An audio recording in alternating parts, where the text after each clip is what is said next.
Nor's just a young guy living in a fantasy world, strong for his age and genuinely liked by everyone in town. He works a job that demands real physical labor, and even his boss can't help but be impressed. Nobody ever has a bad word to say about him, mostly because he's simply the best worker anyone's ever seen. One day, right after collecting his daily wage and heading home, he suddenly hears a woman screaming for help from a nearby cave. He sprints toward it instantly, ignoring his boss's warning that it could be dangerous. He shrugs off every bit of caution and rushes inside, only to find a girl trapped in magical barbed wire while a group of adventurers squares off against a massive demon bull. Since he was a little kid, Nor's always had to take care of his mom and run the household, since his father never came home with the milk he'd gone out for. He took on that responsibility without complaint and started managing the house himself. His mom was frail and spent most of her time bedridden, so he'd make her hot soup while covered in soot from the fire, telling her he was heading out to hunt rabbit so she could get some protein for dinner. She'd wipe his face clean and apologize for never being able to give him anything in life, but Nor always put on a brave face and told her he didn't need anything at all. That night, he prepared a delicious rabbit soup for her, but by the time he came back to feed her, she'd already passed away. Poor Nor didn't have a single person left in the world he could call family. He buried her outside their home and made himself a promise. No crying, no weakness. He started living alone, tending the garden, hunting game, caring for the livestock, and studying in his room every night after scrubbing it spotless. He built up his body by catching wild fish, hauling heavy loads up the mountain, and eating as much protein as he could get his hands on every single day.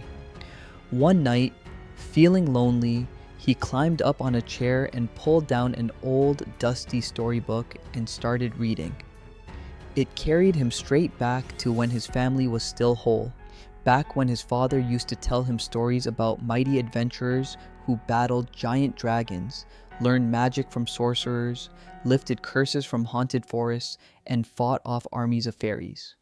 Those stories always captivated him, because his father would always say an adventurer's real job was protecting the weak and making sure they never got hurt.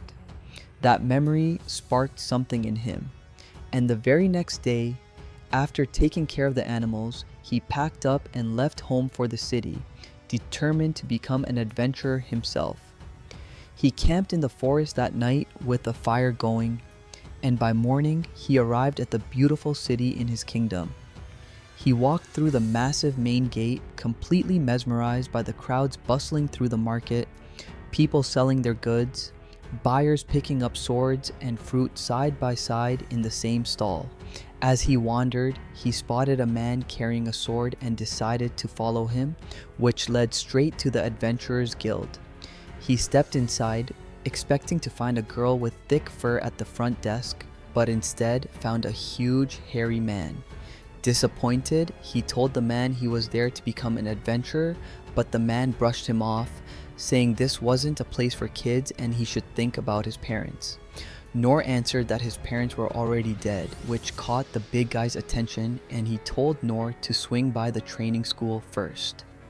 Nor looked confused, so the burly man explained that joining the guild required picking a school, going through basic training, and choosing a class along with its skills. Only after graduating could he actually become an adventurer. Nor lit up at the news and headed straight for the school, determined to become the strongest swordsman alive. He enrolled and threw himself into sword training, but weeks went by, and while the other students started awakening their magical potential, Nor stayed completely empty-handed. He kept training anyway. Months later, his instructor finally told him he had no talent whatsoever and was just wasting his time there, suggesting he try a different school since he clearly wasn't cut out to be a swordsman. Nor refused to give up and found another school, deciding to train as a warrior instead. He started under a big, red-haired man, but even after months of intense training, the man told him flatly that he had no talent for it either, since everything he'd actually learned was just how to deflect attacks. He tried several more schools after that. First as a hunter, but he got kicked out. Then as a thief, rejected for having no talent for it. Then as a mage, another failure. Finally, he tried becoming a healer, and that failed too, sending him back home thoroughly disappointed. The big man at the guild was stunned to hear that despite spending months at every single school, Nor hadn't learned a single skill, and told him sadly there was nothing more he could do to become an adventurer. Crushed by his own failure, Nor left the city and went back to his cabin in the forest. But he decided he wasn't going to just give up. He built his own training grounds with a sword and set about perfecting the one move he'd actually picked up, parrying and deflecting attacks aimed at him. He spent his days polishing that single move, morning and night. Finally, after a full year of brutal training, he grew strong enough to parry 10 attacks at once. He kept going, and 3 more years passed until he could parry 100 swords simultaneously. Though he still hadn't learned a single new skill, he kept training relentlessly, without pause, until his sword finally broke. 14 years passed in total, and he realized that across all those years of daily training, he could now parry 1,000 swords at once without fail. Despite all that effort, he still hadn't gained a single new skill, but he decided to head back to the Adventurers Guild one more time anyway. This time, he met a young girl who scanned his skill list, only to suggest he visit the training school. Nor told her he'd already been through all of it, which stunned her as she informed him he simply didn't have enough skills to become an adventurer, nor felt his spirit crack all over again. When the big man walked out and barely even recognized him, they sat down to talk over beer. Nor told him about his years and years of training. The big man explained that adventurer ranks ran from E all the way up to S, but even to hit rank E-, you needed at least one skill, which Nor simply didn't have.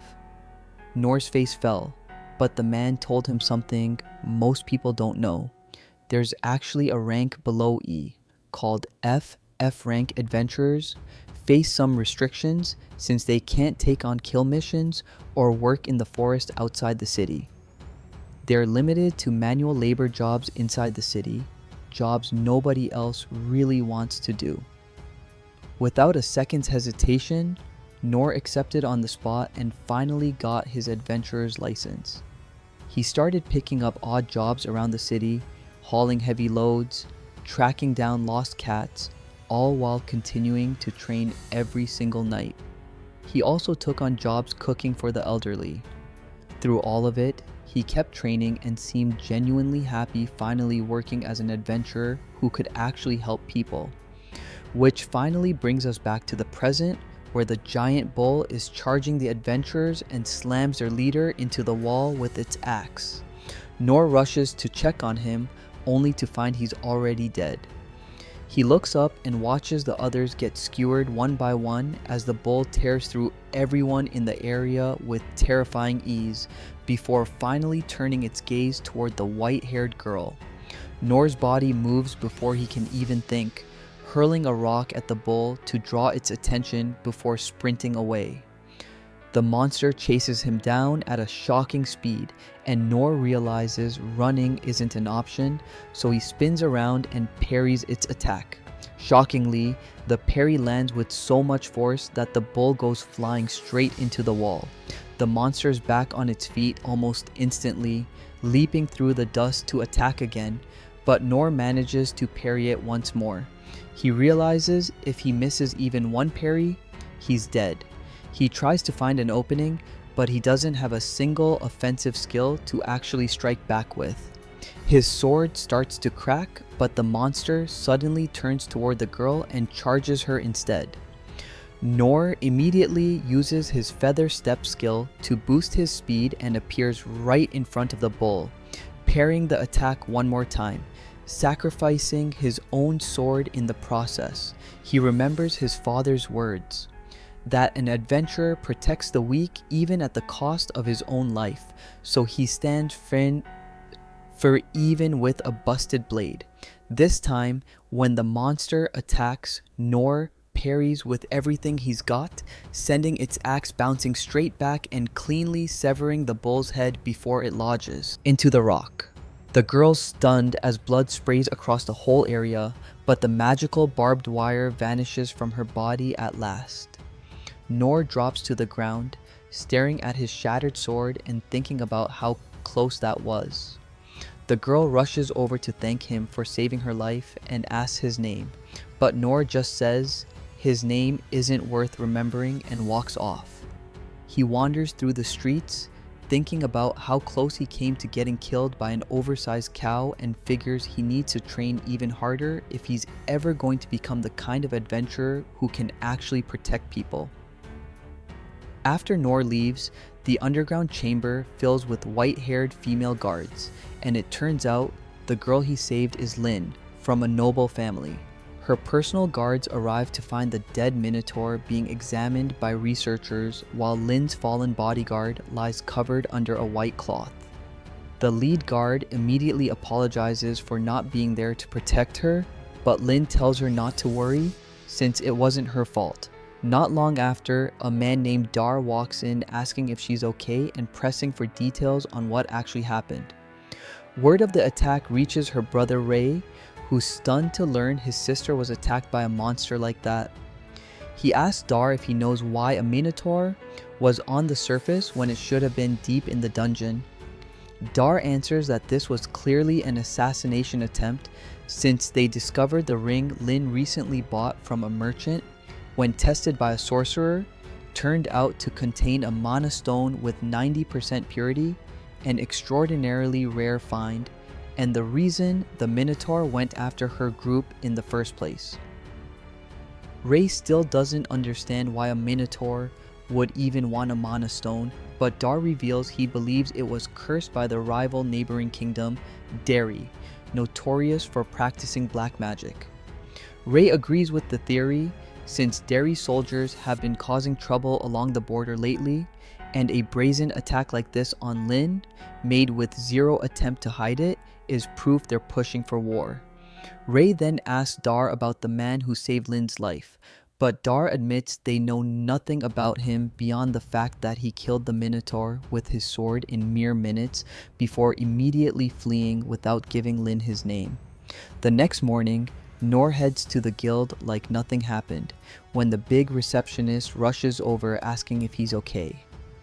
Nor looks confused, so the man explains that a deadly monster showed up last night in a cave near his construction site, which is why he was so worried. Nor has no idea the man's actually talking about the Minotaur he killed the night before, since he assumes it must have just been some low-level cow monster given how easily he took it down.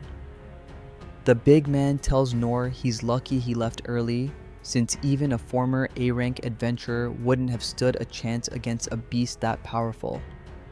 Nor wipes some dirt off his face and wonders what kind of monster could be so terrifying even an A-rank adventurer would struggle, then quietly thanks the heavens he only had to deal with an oversized cow.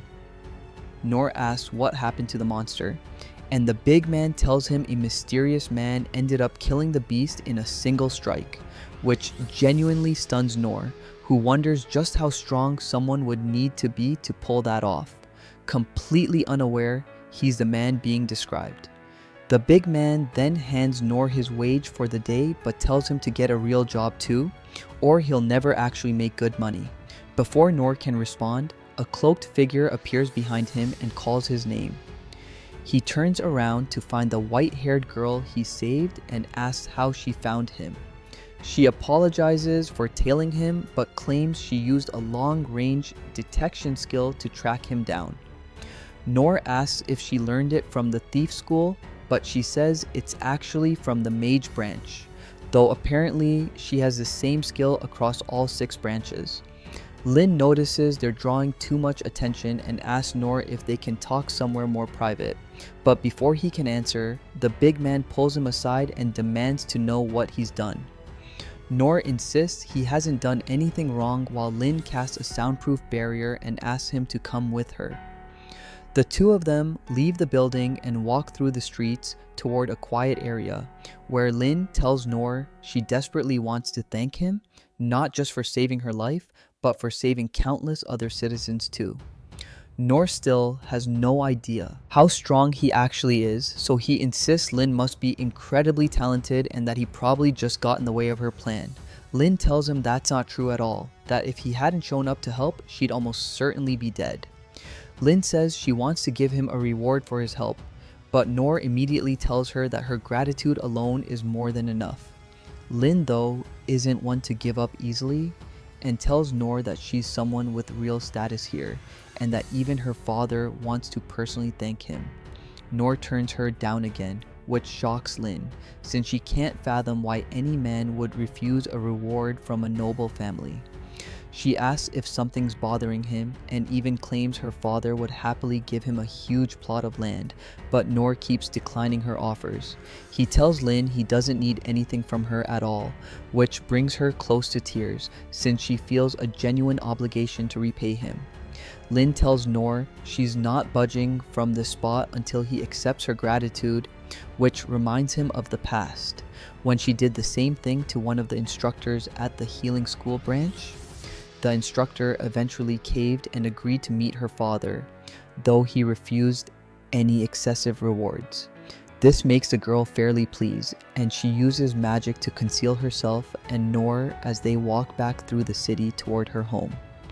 When they finally arrive, Noor's genuinely stunned, since he's never seen a place this massive or luxurious in his life. They walk past the guards and step inside while Noor wonders if this girl's actually a noble, given how rich she clearly is. Along the way, they run into her personal bodyguard, Eni, who eyes him suspiciously and asks who he is. Lin tells her this is the man who saved her life, and Eni immediately softens, offering to take them both to see the Lord. They follow Eni through the gallery when Noor spots a man in yellow armor waiting near a window, who immediately springs into action, spinning his spear before pointing it at Noor and demanding to know who he is. Eni orders him to stand down since he's Lin's guest, but the man, who looks a bit like Pikachu, just mocks Noor for looking poor. Eni introduces him as Gil and asks him to accompany them to the room since he still doesn't fully trust Noor. They wait outside the hall while Lin's father, Clay, is speaking with his son about the growing threat of war. They recall their last meeting with the king of Derry, who ended up insulting them and threatening war if they didn't hand over access to every dungeon in their kingdom. Not long after, the doors open and they all step into the hall while Eni and Gil kneel before their lord. Noor, though, has no idea who the man sitting in the tall chair even is, so he just walks forward without a second thought, with Lin beside him.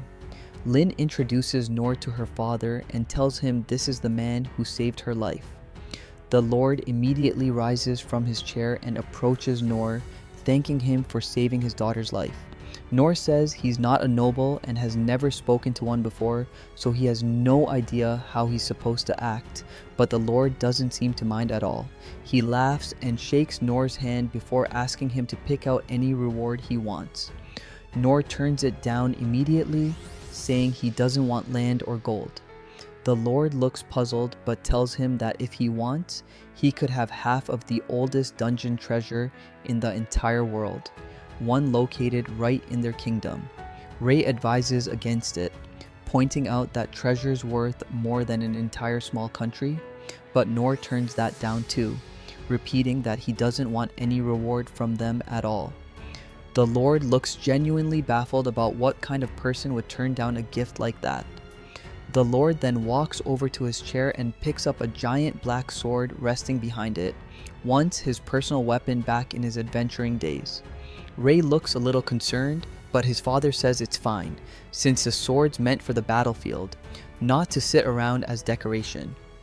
He hands it to Noor, who immediately realizes it's heavier than anything he's ever handled. Nor just figures it's some random secondhand sword, so he decides to accept it as a gift. Mostly because he wants this whole thing over with so he can get back to work. The Lord asks him to swing it once, and Nor, to everyone's shock, uses just one hand to swing it with so much force it creates a small explosion of wind around them. Nor looks at the Lord and casually says, "It's a little heavy, but he can manage," which sends Clay into laughter since he can't believe this man just swung a massive two-handed sword one-handed like it was nothing. Clay asks if he'd be willing to train Lin a little given how dangerous things have gotten lately, which makes the girl smile, but Nor immediately declines, saying there's nothing he could possibly teach her, and decides it's time to leave. On their way out through the gallery, Nor looks at the sword again and realizes it's about the same size as a gutter, meaning he could probably use it to clean out sewage far more efficiently. But before he can leave, Gil stops him, pointing a spear at his face and saying he wants to see whether Nor's actually worthy of that sword. Nor wonders whether he'll even be allowed to leave his house and get back to work. Gil leads him through the corridors, and Nor keeps wondering where exactly he's being taken since all he wants is to go back to his job. To his surprise, Gil brings him to a training arena for a mock duel between the two of them. This catches Nor off guard, since he hasn't seriously trained against anyone since his days bouncing between schools. Gil grabs a wooden practice staff and mentions he's fairly well known in the capital, then asks Nor to choose his own weapon too. Nor figures this is a great chance to learn from an actual veteran, so he picks an ordinary wooden sword. Assuming he won't be much of a match for Gil but still planning to give it his all, Gil strikes first, thrusting his staff at Nor, who dodges the attack with ease. He can tell how smooth and efficient Gil's movements are, a clear sign of how much he's trained, but somehow Gil just seems to be moving incredibly slowly to him. Nor assumes Gil's simply holding back out of consideration for a beginner like him. Nor calls for a break and tells Gil he doesn't need to hold back that much, so Gil decides to get serious. He launches his attacks with far more intensity this time, but it's still not fast enough to overwhelm Nor, who keeps finding gaps in Gil's defense every time he whiffs an attack. Frustrated that none of his strikes are landing, Gil decides to use his Lex technique, changing direction at the very last second to force Nor to jump, then using that opening to knock him down on landing. Even so, Nor still manages to dodge it and asks Gil to pick up the pace even more, since he's feeling perfectly comfortable at the current intensity. Gil's already using everything he's got, so hearing that stings his pride hard. Nor also finally starts to suspect he might actually be stronger than Gil, but then suddenly the elite guard unleashes his signature move on him. The attack closes in dangerously fast, but once the dust settles, Nor's nowhere in front of Gil. He dodged the strike and moved to the side, but after witnessing the sheer destructive force of Gil's attack, he immediately announces he doesn't want to fight anymore.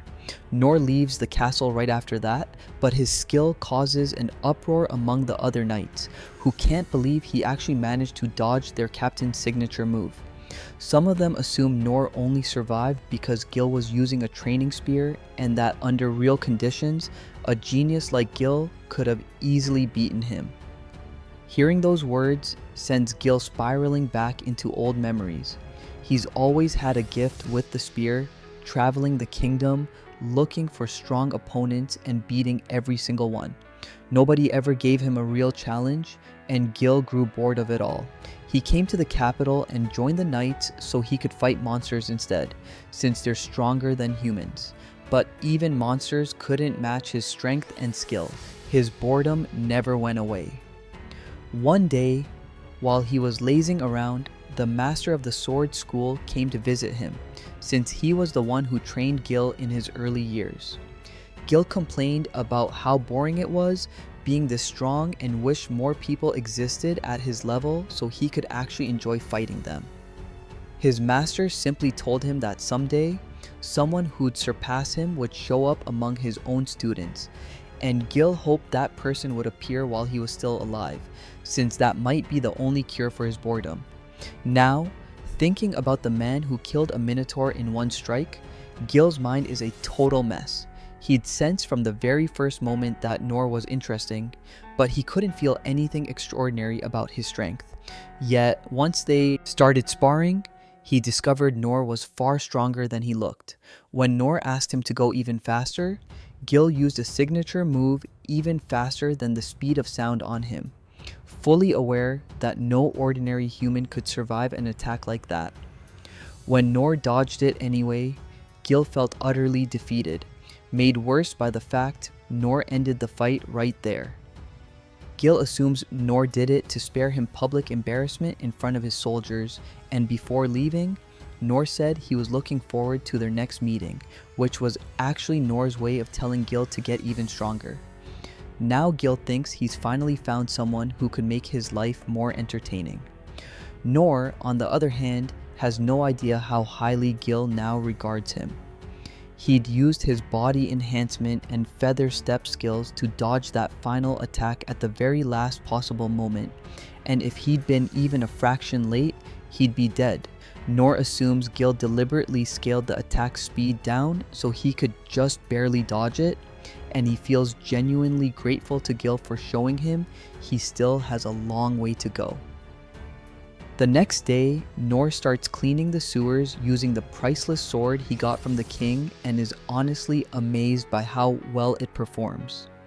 Afterward, he sits down in the forest since his construction job's been suspended because of the Minotaur incident. He wonders how he's going to kill time until work picks back up and figures he might as well put the giant sword to good use. He thinks it could make a decent paddle, or a pizza peel, or maybe even a grill plate, but he doesn't have the resources to gather the other supplies needed to actually start those kinds of side businesses.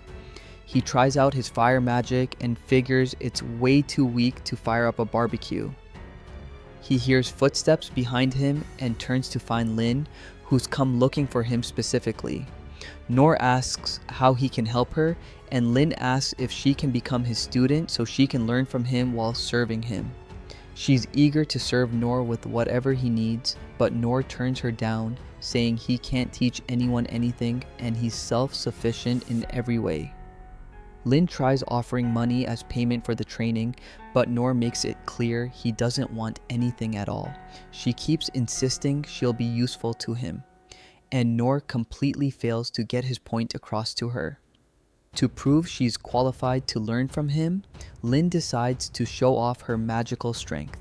She conjures an ice spear and fires it at herself, then burns it away with a powerful fire spell. Next, she fells a massive tree using nothing but a small dagger and another skill, then uses a magic sword technique to blast the tree behind Nor into pieces. She's confident this display will convince him to take her on as a student, but he still refuses.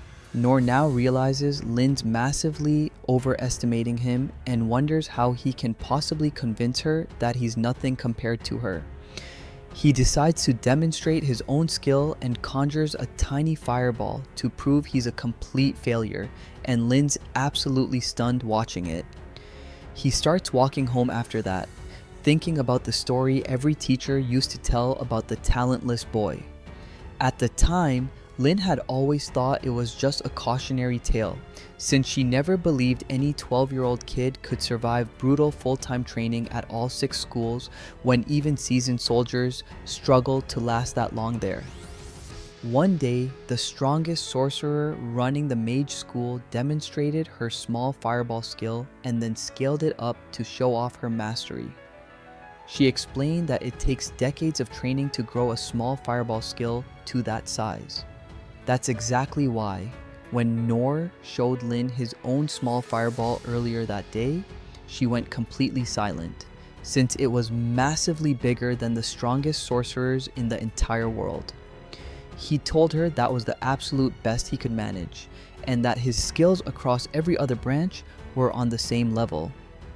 Only Lin knew that the size of that little fireball actually revealed Nor's extraordinary ability. and she concluded he must be an unmatched master in every other branch too. Now she feels genuinely embarrassed for having been proud of the advanced skill she'd just learned. She thinks that even though he's far stronger than her, Noor never once boasted about his power, and he even takes on the most trivial chores just to help other people. She thinks his mind and character are every bit as strong as his body and that nothing could ever shake him. As a princess, she'll one day rule the kingdom alongside her brother, and for that, she needs to become strong. She wants to learn how to become strong from Noor, and for that reason, she approaches him once again.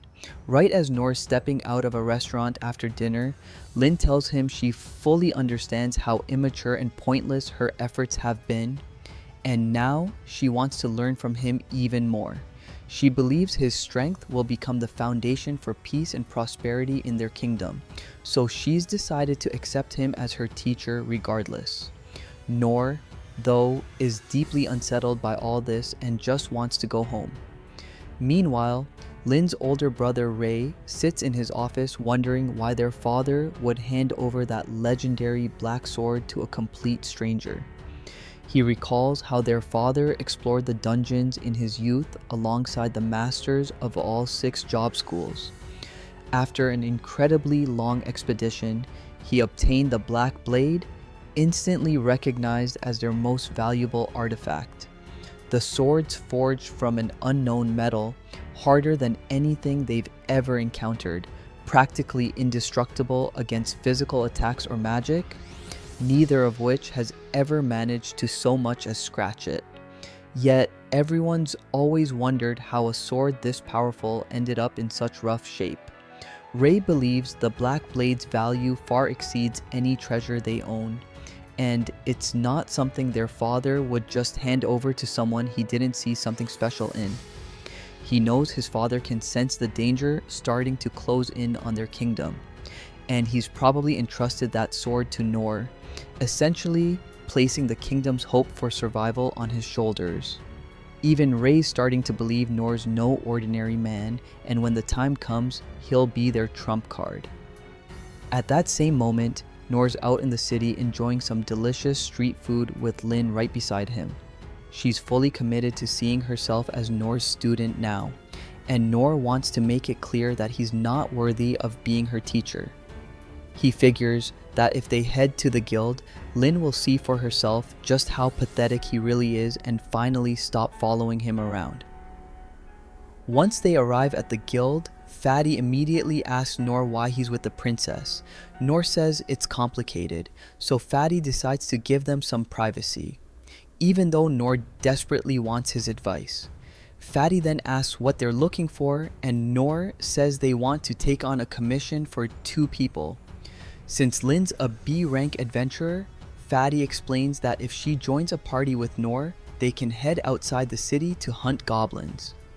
Noor's genuinely stunned to hear this, since he's only ever heard stories about how real adventurers use goblins as their practice dummies. He can't believe the days finally come when he'll get to do the same thing, but then it hits him that he's essentially leaning on Lin's high rank, even though he just wanted her to leave him alone. Noor catches Lin staring at him and feels awful, assuming she's just seen how greedy and shameless he is. Lin asks if something's wrong, and Noor asks if she's actually okay with this arrangement since he's relying entirely on her rank. Lin's completely fine with it and tells Noor he's free to use whatever she has. Noor feels a little pathetic about it but doesn't care, since he's finally chasing his dream. He finally steps out of the guild with resolve, but then Fatty calls him back since he doesn't even know where the goblins actually are. Fatty finishes up the paperwork and then tells Noor not to get his hopes up too high, since even though goblins are low-level monsters, they can still be dangerous. He points out their location on the map and mentions their numbers have been dropping lately. He asks Noor to collect the right ears of any goblins he kills to claim his reward, then sends them off. Noor and Lin step into the beast-infested forest, and Noor's amazed since he's never seen this part of the forest before. He tells Lin how the trees look different back in the south where he's from, and Lin gives him a quick lecture on the local ecosystem. Nor asks her about goblins, and Lin explains they're small monsters that feed on fruit and tiny creatures, but their population grows fast. Once their numbers exceed a certain limit, the forest can no longer sustain them with fruit, so they start attacking human settlements. That's exactly why the Adventurers Guild sends people to keep their numbers in check, while forbidding their total extermination, since goblins actually benefit the ecosystem too. Nor's impressed by Lin's knowledge and figures he's even less qualified to be her teacher than he thought. They keep walking deeper into a thicker part of the forest, but even with her detection skill, Lin can't find a single trace of goblins. Still, she senses something in the distance and tells Nor they should go check it out. The deeper they go into the forest, the darker it gets, and the fog around them starts thickening too. Once they reach the spot where Lin sensed the monster, they find nothing there at all. Lin says the monster's presence suddenly vanished, but Nor notices something unusual in the rustling leaves. He looks ahead and spots a half-eaten goblin corpse floating in midair, which suddenly drops to the ground. Lin immediately casts a spell to reveal whatever's hiding behind it, and a massive green monster with a red crystal embedded in its forehead becomes visible. Nor's shocked and asks what this huge green creature is, and Lin tries to tell him it's a goblin emperor, but she stammers over the word, and all Nor actually catches is that the monster's a goblin. He panics, assuming this must just be the normal size for a goblin, and if real adventurers use these things as practice dummies, they must be absolutely incredible. The Goblin Emperor rips a tree straight out of the ground with its bare hands and lets out a deafening roar, terrifying Lin. She knows that even a Goblin King is classified as a disaster-level monster that's brutally difficult to deal with, and a Goblin Emperor is far stronger than that. She also knows the Goblin Emperor isn't a natural creature at all, but an artificial monster created through forbidden experiments.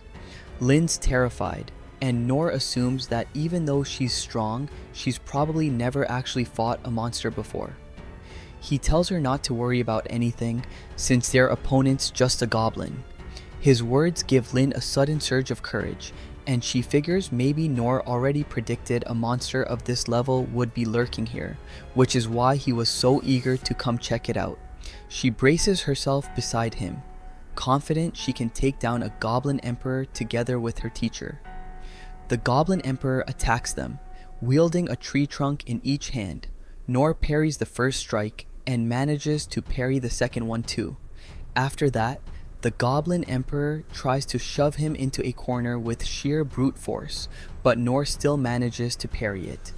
That throws the goblin off balance, and Lin tries hitting it with wind and ice magic, but the creature's incredibly agile and dodges every one of her attacks. The Goblin Emperor hurls a tree at her, but Nor parries it away. He asks Lin if she's okay, and she tells him to just stay focused on the goblin, which is now hurling even more trees at him. Nor keeps parrying them, but he's starting to wear out. Lin notices that every small wound the Goblin Emperor takes heals almost instantly, and she believes the red mana stone embedded in its forehead is responsible. Suddenly, the Goblin Emperor hurls 3 trees at Nor all at once, and he panics, realizing there's no way he can parry all of them simultaneously. Luckily, Lin steps in with a powerful gust of wind magic that blows every tree away.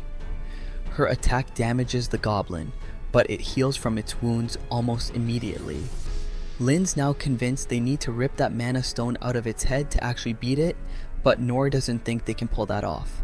Suddenly, he gets an idea and asks Lin to fire that same powerful wind spell straight at his back.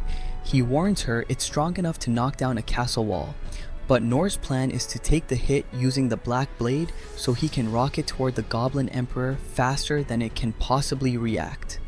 Lin agrees and blasts his back with a powerful gust of wind. Nor shoots forward, and even using his body enhancement skill, he still ends up breaking a bone. He dodges a tree hurled at him by the goblin and quickly heals himself before leaping high to deliver the finishing blow. The Goblin Emperor tries to attack him with another tree, but Nor's powerful strike cuts straight through it and slams into the Mana Stone on the goblin's head. The Mana Stone pops right out of its socket, and the goblin screams in agony as Nor tumbles to the ground. He gets back up and watches the goblin writhing in pain, and then Lin walks over holding the Mana Stone she'd safely retrieved. Nor asks if Lin can handle the goblin alone from here, and she accepts the request. Seeing the monster suffering doesn't sit right with him, so he asks Lin to make it as painless as possible. Lin agrees, then, rather ironically, burns the Goblin Emperor to death. Nor offers his sympathy to the monster and figures he's had enough goblin hunting for a while. He thinks he's still far too weak to handle even low-level monsters, so he needs to train even harder before heading back into the forest. Then a secret agent working for Ray brings the Mana Stone to him and reports on the whole Goblin Emperor situation. Just by looking at its purity and size, Ray immediately knows this is the work of the Magic Empire. He also learns that Lin and Nor managed to defeat an extremely powerful monster with barely a scratch. But what shocks him most is how a monster that huge could have been smuggled into their kingdom without their guards or intelligence network noticing a thing. He orders his agents to watch closely for irregularities like this in nearby towns and shut them down. Around the same time, Nor and Lin report back to Fatty at the guild, who asks Nor how he's feeling after his first real monster hunt. Nor's still convinced he just fought an ordinary goblin, so he tells Fatty it was harder than he expected and that they only won thanks to Lin. Lin becomes a fan of his modesty, and Fatty also assumes Nor just watched from the sidelines while the princess fought the goblin.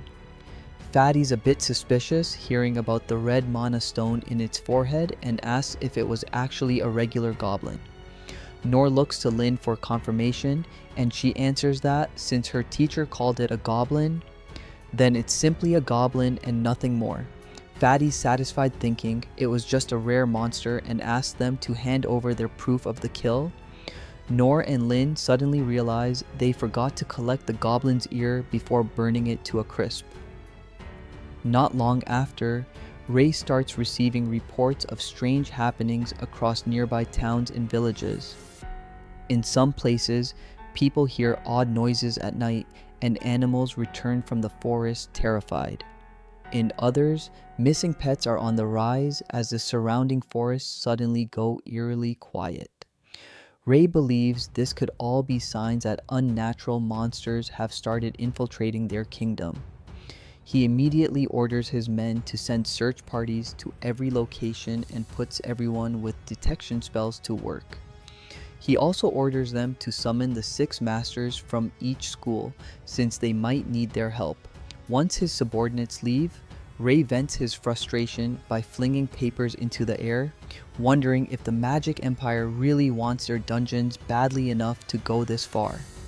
Meanwhile, Nor and Lin are enjoying street food with their reward money. In the end, Fatty had paid them out of his own pocket for killing one unverified goblin, since it was Nor's first ever completed mission. Once they finish eating, Lin tells Nor she's heading home now, relieved she's finally getting a bit of peace. Right at that moment, Ray shows up looking for his sister. Spotting Nor, he immediately asks him to visit a mountain city tomorrow morning, mentioning that Lin will be joining him too and that he'll arrange everything and pay him well for it.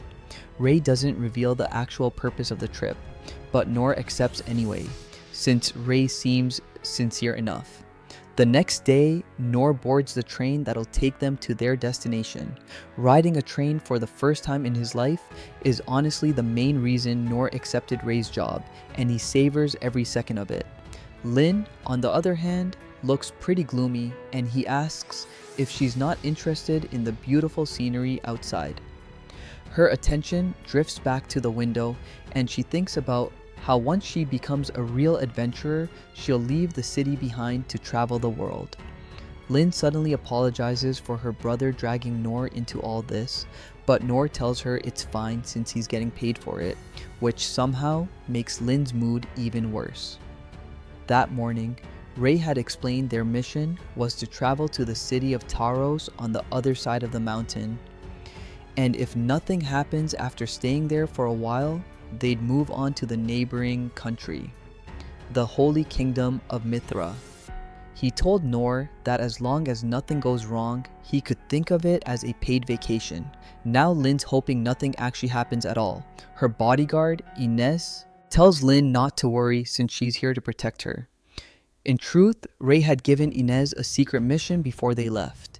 He told her their kingdom would soon be facing serious danger, and if the kingdom fell, Inez needed to take Lin and seek refuge in Mithra. Inez was shocked and asked if Lin knew about this, and Ray revealed he hadn't told his sister anything, since she'd definitely object. He's deeply worried about Lin's safety and told Inez she's the only one he can trust with something this important. Back in the present, the group's taking a break, and Inez apologizes to Noor for dragging him into all this. She promises to keep him safe, but Noor tells her it's not necessary since he's good at running away. Inez insists there won't be any need to run at all since she has her shield. Noor says he can't really picture what that even looks like, so Inez decides to show him. She conjures a holy shield using her special ability and tells Noor that if anything happens, he should take cover behind it. Noor's impressed and remembers Lin mentioning that Inez is on the same level as Gil, the spear user. He'd heard Gil was strong enough to take down a dragon, and if Inez is on that same level, Noor figures they're all way too powerful compared to someone like him, who struggled against a single goblin. Noor thanks Inez, telling her she's genuinely talented, but those words drag her straight back to her childhood. She grew up in an orphanage, and one day her powers suddenly awakened. A friend, curious about it, tried touching her, only to lose a finger instantly. The caretakers called the headmaster, and soon a master sorcerer, a red-haired warrior, and a priest all showed up at the orphanage too. They asked young Inez to demonstrate her ability, and the sorcerer declared it a gift from the heavens, one only the rarest people could ever receive. He told young Inez her power could become either a sword capable of cutting through anything, or a shield capable of blocking any attack, depending on how she chose to use it. Inez was unsettled by the weight of those words, but the red-haired warrior told her he'd train her to use her power properly. He took her on as his student, and while Inez trained her ability under him, she kept her distance from everyone else at the orphanage, terrified of hurting them. That lasted right up until she met Noor and learned his name. She'd heard that name countless times from the red-haired warrior who was also her mentor and adoptive father. One day, while they were out hunting monsters in the forest, another warrior warned the red-haired man that a massive horde of monsters was closing in on them. He sank deep into thought and muttered that he wished Noor was here for moments like this. Inez grew curious about the man her father held in such high regard, but more than that, she felt jealous of him. Ever since meeting Noor, that jealousy's only gotten worse, and she wants to shed that feeling entirely so she can protect Lin without a single weakness holding her back. Around then, Noor notices something moving through the wheat field, leaving behind a strange trail. The moment Lin hears this, she asks for the carriage to stop. She uses her magic to reveal whatever's hiding in the field, and it turns out to be a massive frog and bat hybrid monster. At the exact same moment, a wave of monsters starts attacking the capital all at once, and Ray orders the deployment of warriors, swordsmen, and hunters to take down as many as possible, while the thieves help evacuate civilians. King Clay recalls the words of Emperor Derry, who once warned they'd regret not accepting his terms. He's convinced Derry's behind this attack, and Ray agrees, believing this might just be the beginning of something far worse still to come. Clay asks about the 6 masters, and Ray tells him they've already been deployed to deal with the powerful monsters. Meanwhile, the red-haired warrior and his troops are facing off against 3 goblin emperors in the forest. The swordsmen's hunting a lizard monster in the city, and the hunters, mages, healers, and thieves are all hard at work too, but the king worries they're spread far too thin. Elsewhere, as Lin dispels the concealment spell hiding a black dragon, the creature lunges at a girl standing right in front of it. Lin and Inez recognize it immediately as a black death dragon. Extremely dangerous, but Nor attacks without wasting a second to protect the girl. He parries the dragon strike with his black blade, while Inez points out that the girl also appeared out of nowhere right as Lin shattered the concealment spell around the dragon. Lin realizes there's only one explanation: that girl has to be a demon with the power to control monsters. Her brother had once told her about demons who look human but whose strength and nature are closer to that of monsters. He'd told her demons are a wicked race that once destroyed entire kingdoms, which is exactly why humans hunt them down. Their bloodline still survives, and Ray's certain they must be carrying deep-seated hatred toward humanity. Back in the present, Inez is convinced the girl must be a demon who brought the dragon into the city. She figures that when Lin cast her spell, it must have caught the girl off guard, and the moment her control over the dragon slipped for even a second, it attacked her. Inez believes they shouldn't be saving someone like her, but Nor rushes to help without a second thought. Watching Nor still locked in combat with the dragon, she wonders what on earth he's thinking. Lin says they need to help Nor no matter what, but Inez stops her, saying it's already too late for him. Nor figures the dragon's actually pretty slow and weak compared to the goblin he fought earlier, and thinks that if he can just buy some time, Lin will come help him. Suddenly, the dragon fires off its poisonous breath at him, and Nor decides to parry it, since dodging would leave the girl exposed to the blast.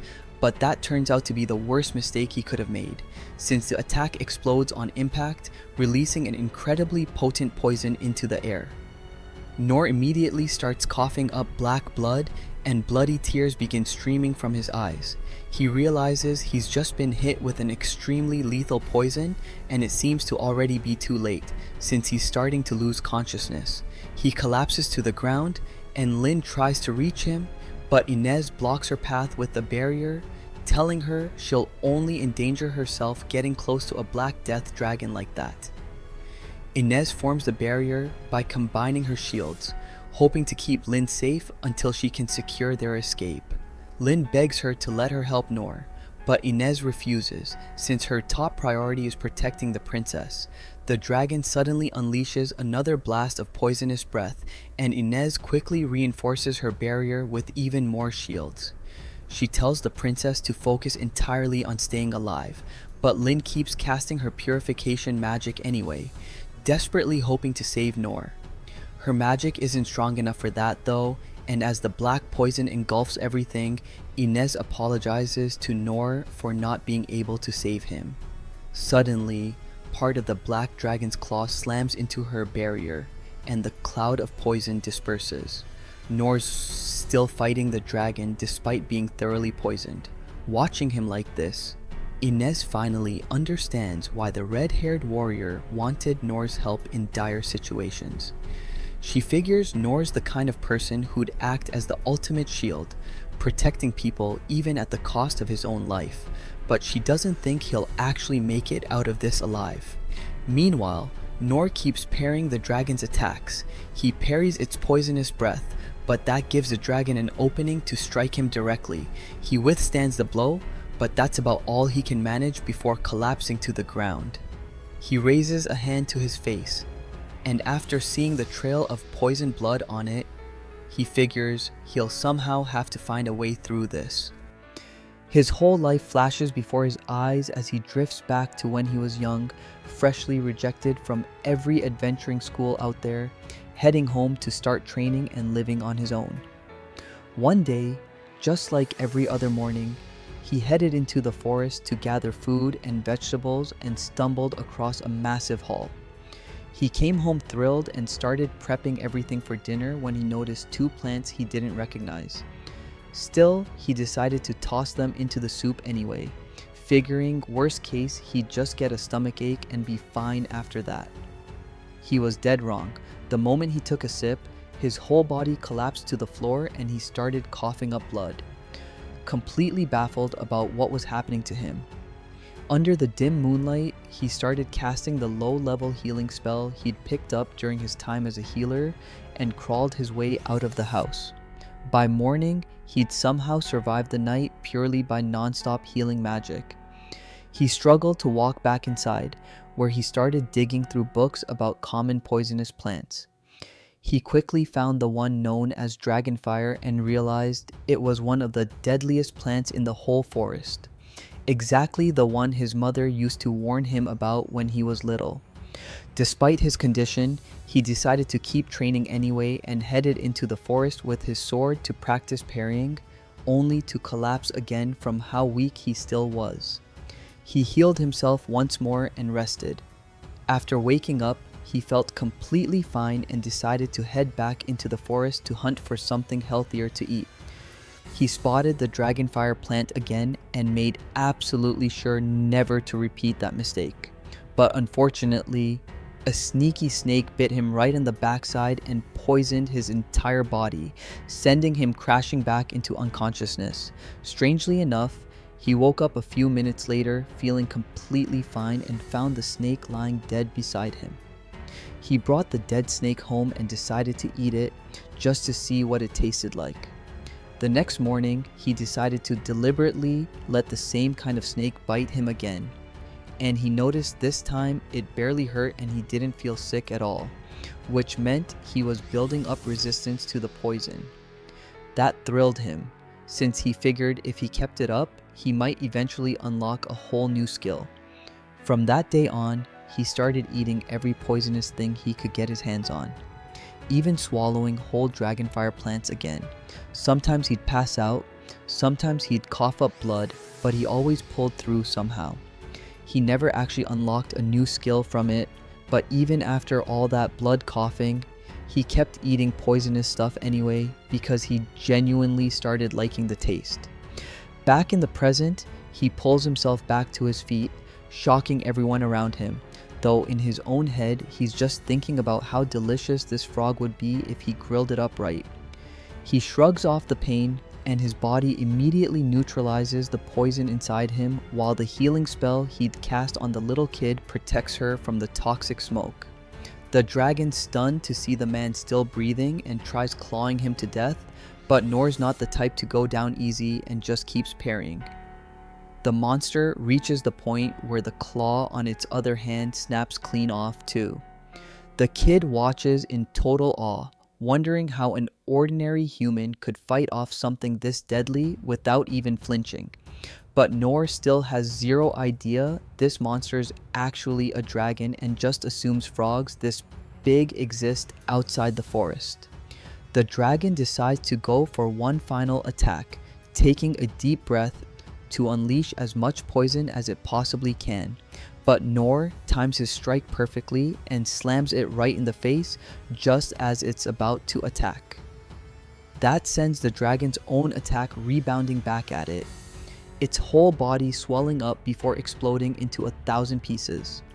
While everyone else stares in awe, Noor turns straight to the little kid standing there nervously, bracing herself for Noor to kill her too, but he just asks if she's okay.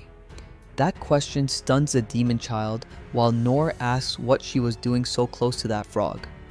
The kid can't figure out why this man's calling the dragon a frog, but answers that she was bringing it into town.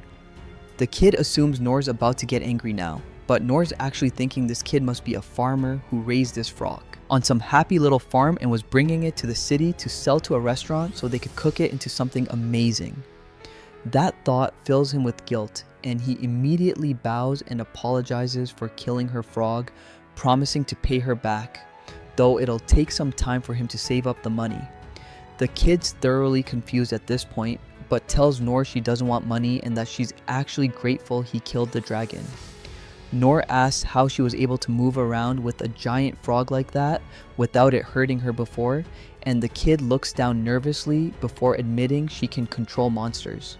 She braces herself for Noor to finally get angry at her, but he's just amazed, wondering how a little kid could possibly control such a powerful beast. The kid answers that she was simply born with this power, which shocks Noor, since he assumes she must have been gifted this ability by the gods. The kid stammers, but tells Noor the truth about herself, that she comes from a clan humans call the demon race. Noor's still completely oblivious to the fact that the demon race faces brutal discrimination and gets treated like slaves, so he answers that he honestly wishes he was one of them too, since it would make asking animals for help around the farm so much easier. He could send messages using birds, and he wouldn't have to worry about dogs and wolves attacking him at night. The demon kid's genuinely bewildered at this point and asks Noor if he doesn't hate the demon race. Noor looks confused and asks why he'd hate them, and the kid answers that every human hates the demon race because they're afraid of their power. Noor thinks it over and tells the kid that humans are being foolish since this power seems incredibly useful, and if he had the choice, he definitely wanted to. That genuinely touches her heart, and she starts crying, since this is the first time any humans ever treated her like a living being instead of some second-class creature that deserves to be tortured. She asks Noor if she could ever be useful to people too, which confuses him since he can't understand why a kid blessed with power and far more skilled than himself would think so little of herself. He wonders if she had a rough childhood, but instead puts a hand on her head and tells her she could absolutely be useful to people. Right then, Inez and Lynn come sprinting toward Noor, asking if he's okay, but Noor just says he's got some resistance to poison, which stuns Lynn since a dragon's poisonous breath isn't ordinary poison at all. It's the strongest poison in the world, capable of killing soil and trees too. She can't wrap her head around how anyone could possibly survive it. As she thinks it over, she realizes there's only one way someone could pull this off: training a single skill to the point of achieving a saint's rank. But that's basically impossible, since even the instructors at the healing school need 40 straight years of non-stop training to reach that level of power. Suddenly, she notices the demon kid, and there's no doubt in her mind that this girl's a demon. She asks Noor what he plans to do with her, and Noor answers that he wants her to come along with them, since he just accidentally ruined the poor girl's frog delivery to the city.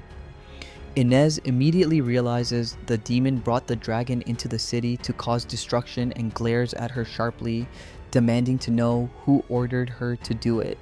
The kid answers she doesn't know who the man was, and Inez realizes this girl's just a slave forced into being a child soldier. She asks if the kid knows where she came from, but the kid says she was blindfolded the whole way there, so she has no idea.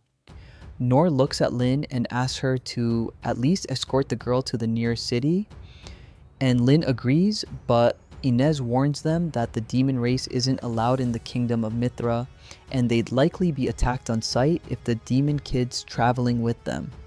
Lynn's still wondering if they could bring the girl along when suddenly a man appears behind them carrying a bundle of weapons, asking with a smile how on earth they managed to survive that dragon. Noor wonders who this man is, while the newcomer, Zadu, asks how the dragon died. Noor figures this must be the person the frog was supposed to be delivered to, and apologizes, explaining it was his fault the shipment got destroyed and that he'll try to pay it back. The man looks amused by Noor and asks why he's apologizing to him, saying he doesn't care about the dragon at all since he's actually here for the demon kid. Noor misunderstands, assuming the man's some kind of guardian for Rolo, and asks if he's here to take her back home, while the man just smiles and says he's going to make a lot of money off the demon kid. Noor still not getting it when Zadu suddenly lunges at the girl with his weapon raised, but Noor manages to intercept and parry the strike at the very last second while Inez yanks Lin back and jumps to safety, demanding to know why he's defending a demon. Noor says Rollo's his friend, but Zadu tells him he doesn't care, since all he wants is to deliver the kid's corpse to a noble who will pay him handsomely for it. With that, Zadu attacks Noor again, who starts parrying every strike coming his way while telling the blindfolded man to back off, since he's not letting him hurt Rollo. Zadu doesn't seem to mind the challenge at all and pulls back before suddenly appearing above him. But Noor parries that strike too, this time completely shattering the enemy's weapon. Inez tells Lin to stay behind her no matter what, since this man's dangerous, while Zadu tosses aside his broken weapon and draws 2 daggers from their sheaths, launching another flurry of attacks at Noor, who somehow blocks them all with the flat of his sword and pushes him back once more. Zadu doesn't seem to be enjoying this, claiming that this time he'll go all out and kill Noor too if he doesn't hand over the kid. Noor braces for impact, not about to give up Rollo, while Zadu charges at a shocking speed that leaves Noor barely able to parry with his sword. But the blow lands so hard it sends him stumbling backward, and the resulting shockwave knocks Rollo to the ground. Noor wonders how such a skinny guy could hit harder than a bull, while Zadu notices his blade snapped again. He grabs another dagger and rushes Noor once more, unleashing a relentless barrage that keeps pushing him back, and he realizes Noor's fighting purely on instinct. Zadu's impressed by his toughness and how he keeps surviving these lethal strikes, while Lin notices the blindfolded man's ramping up his intensity with every attack.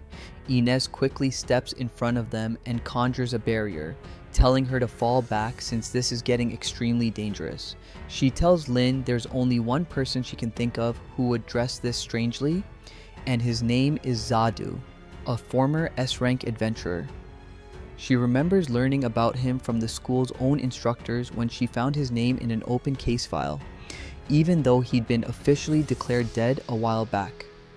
One of the teachers told her he'd become an S-rank adventurer at an incredibly young age, but because of his twisted mind, he quickly became an S-rank fugitive instead.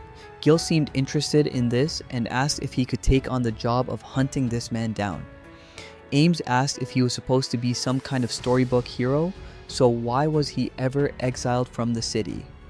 One of the teachers revealed he didn't always use his power for good and eventually killed 36 people from an ordinary family over some petty dispute. Because of that, plenty of people wanted his adventurer's license revoked. The blue-haired teacher who trained Gil in combat told him that from that day on, Zadu started taking any job that paid, no matter what it involved. And one extreme example was how he'd single-handedly destroyed an entire kingdom and slaughtered its whole royal family like they were nothing more than low-level goblins. Back in the present, Zadu keeps attacking Noor, stunned every time by his toughness. Noor actually starts feeling bad for his poor cracked sword and tells Zadu he didn't mean to break it and will pay him back for it. That amuses Zadu even more, but he decides to end this here and now, hurling his broken cross into the air, which starts glowing red and quickly transforms into 1,000 sharp metal stakes. Noor realizes there's no way he can handle all of them, but does his best to parry as many as possible. A few still get through and stab into his back. Lin realizes he won't be able to hold out much longer this way and decides to step in. She strikes Zadu with a series of holy shields, giving Noor a window to parry the rest of the incoming stakes while shielding Rollo from the others. Luckily, Lin manages to block every single one with her shields. Noor thanks her for the help as he continues his assault, launching a barrage of shields at Zadu. Strangely enough, the man's incredibly nimble and uses his expert movement to dodge every single attack without any trouble at all, while Inez keeps holding her ground against his crosses. She glances back at Noor and tells him they need to find some way to break this stalemate, suggesting he focus on offense while she handles defense. Noor has no idea how to lead an attack since all he knows is how to parry, but decides to find a way anyway and notices there are plenty of broken dragon claws scattered on the ground. He asks her to drop her barrier, as he grabs a few small claw fragments and starts hurling them at the crosses while chanting his strengthening spell. It seems to actually work, since the crosses start shattering.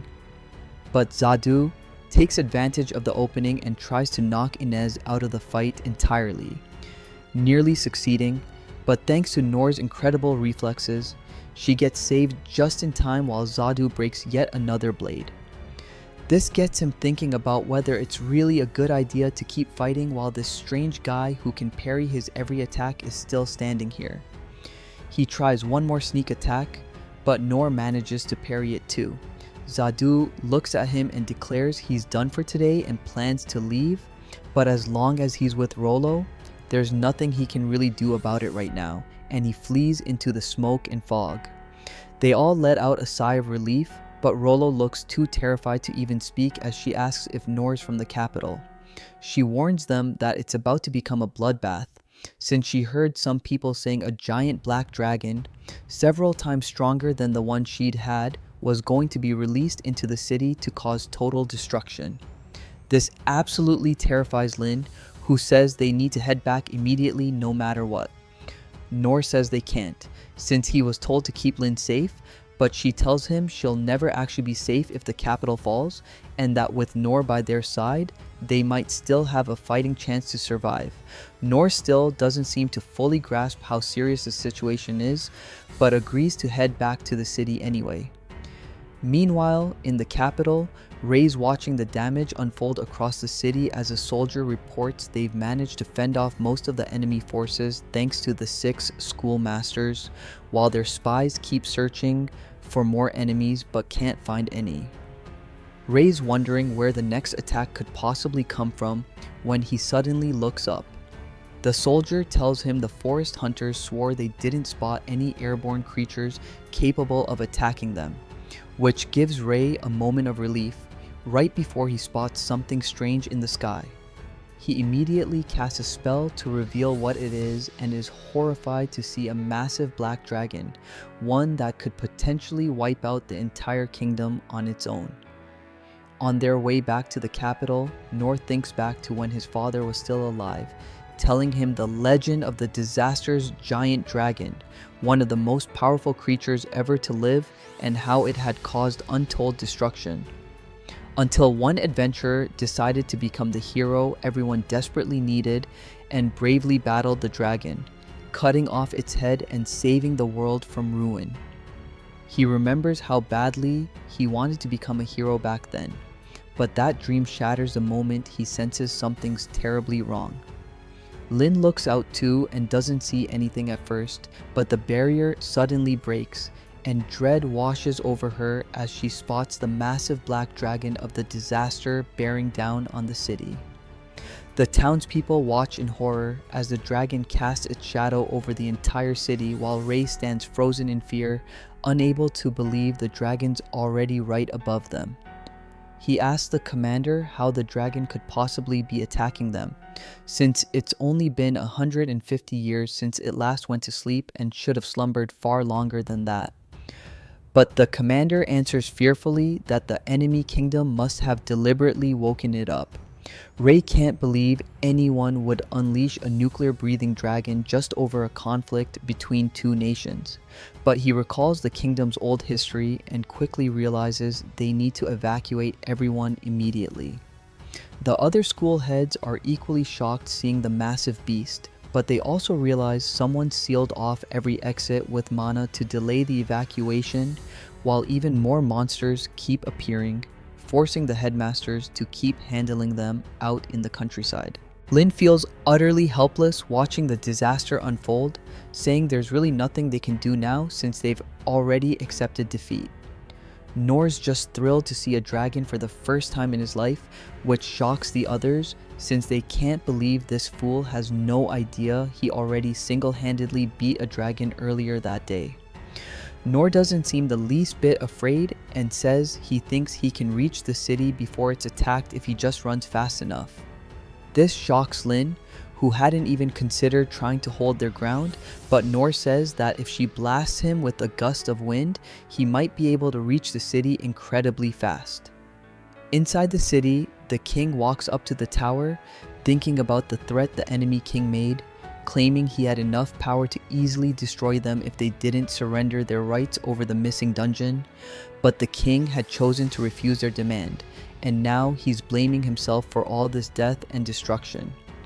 He walks forward with his sword ready in hand to face the consequences of his own stubbornness, determined to deal as much damage to the dragon as he possibly can before he dies. Back in the countryside, Nor puts his plan into motion as he stands in front of a cylindrical shield that can focus Lin's magic. They all brace themselves as Lin stacks several spells at once, unleashing her most powerful gust of wind ever, launching Nor into the sky like a rocket, and he vanishes from sight. Back at the tower, the king braces himself to face death. As the dragon starts gathering power for its attack, the king's completely stunned, while everyone else on the ground realizes the dragon's charging up its strongest beam attack, the very same one that wiped out an entire continent the last time it was used.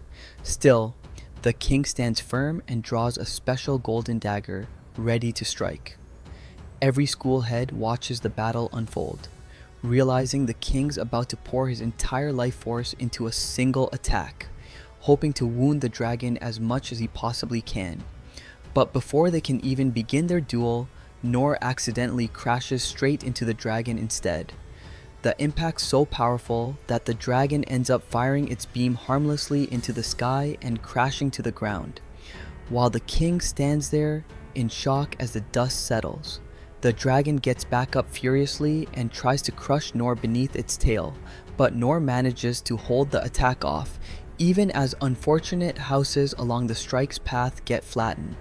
The dragon's stunned by this, but decides to attack again anyway. This time though, Nor parries the strike with full force, slamming the dragon straight into the ground. He suddenly remembers just how powerful that gust of wind was when it launched him, and he'd actually blacked out for a moment, but managed to recover and use the momentum to sprint up the city wall before leaping inside. He hadn't realized the dragon was right there though, and would have smashed straight into its head if not for his sword absorbing the blow and saving his life.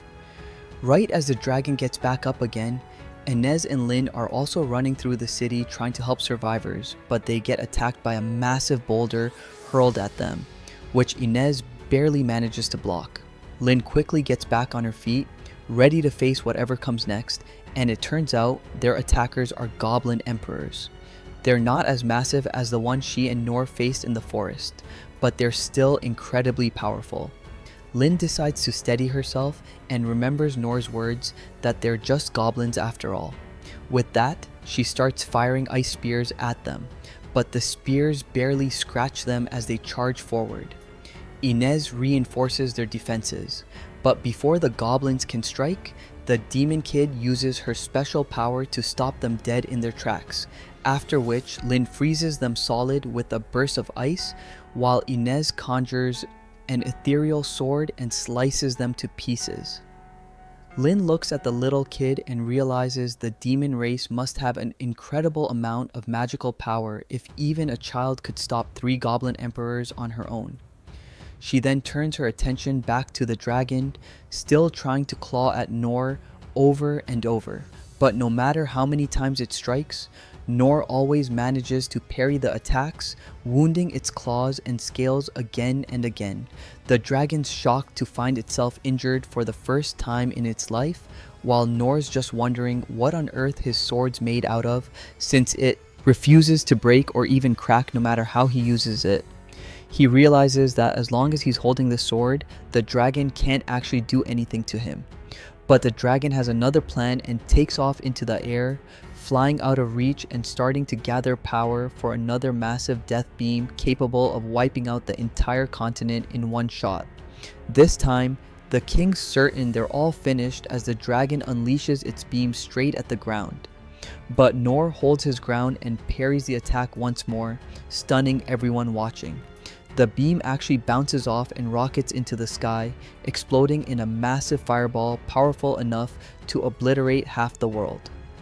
The dragon comes crashing back down to earth in a fury, utterly unable to comprehend how this weak-looking human could possibly withstand its attacks.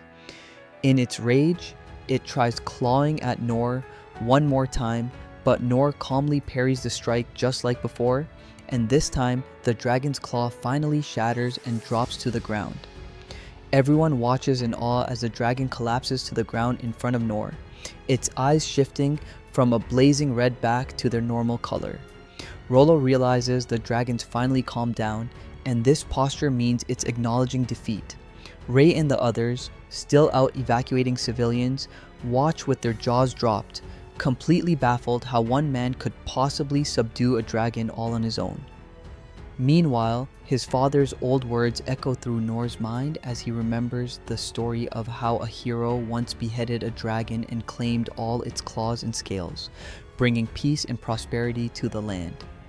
He wonders if he actually has the courage and the heart to look away and kill a living creature just to chase fame, wealth, and the title of hero, something he's dreamed about ever since he could first read those old storybooks.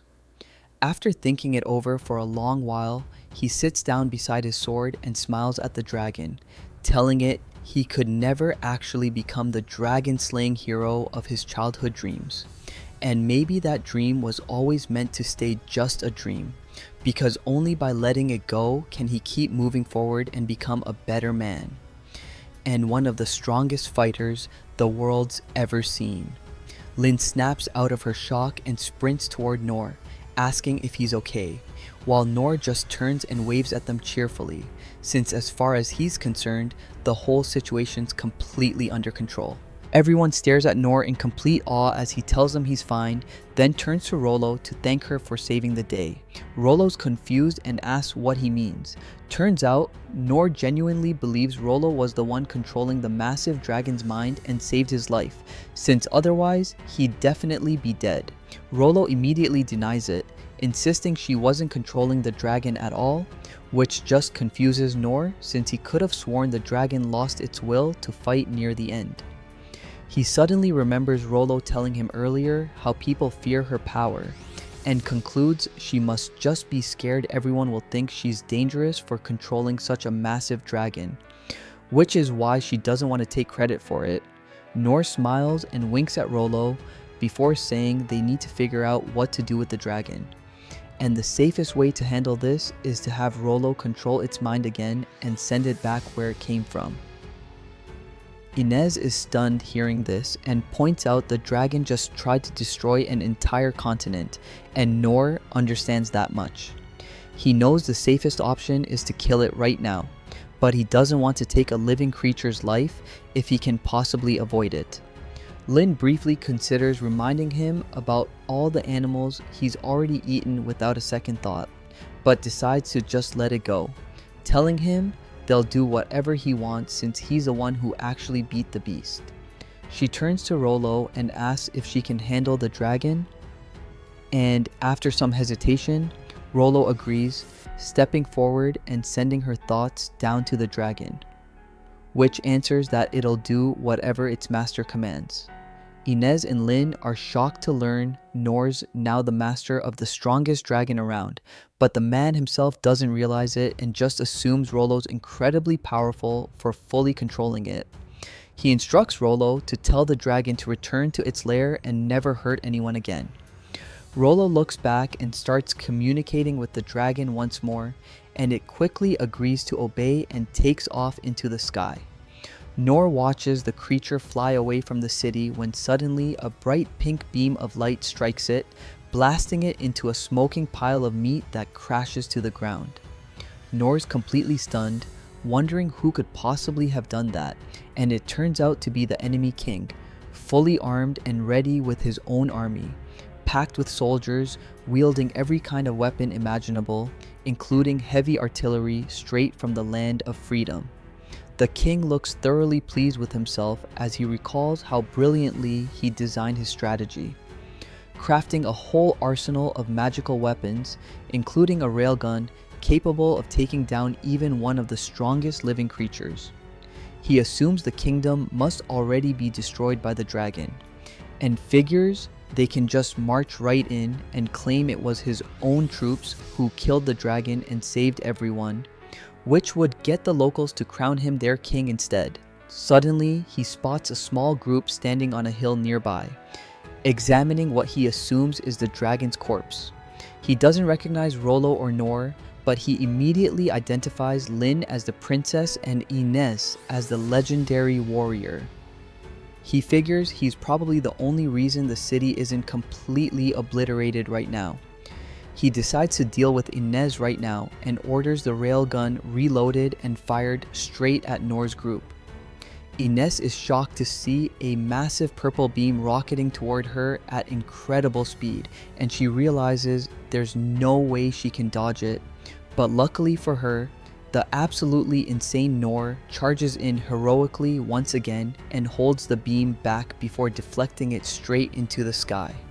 The king's shocked to see them still alive and demands to know what went wrong while his soldiers apologize, assuming they must have simply missed their shot. Nor has no idea what he just did and wonders what that beam of light heading toward them even was, or why so many soldiers were suddenly getting ready to launch an attack. Inez finally reveals the truth to Nor, telling him their kingdom's at war with the enemy nation of Derek, since they can't possibly fight off 10,000 soldiers head-on. Lin suggests they retreat from this position and meet up with her brother Ray before deciding what to do next, and Nor agrees with the plan. But before they can even move, another attack comes rocketing toward them, though this time Inez is ready and conjures a wall of shields in front of them, blocking every incoming blast. Nor realizes they won't be able to move at all if this keeps up, so he starts planning to draw the enemy's attention while the others make their escape. He's not exactly confident in his own combat skills, but he knows he's incredibly good at running away, since that's basically what he's been doing since he was a kid.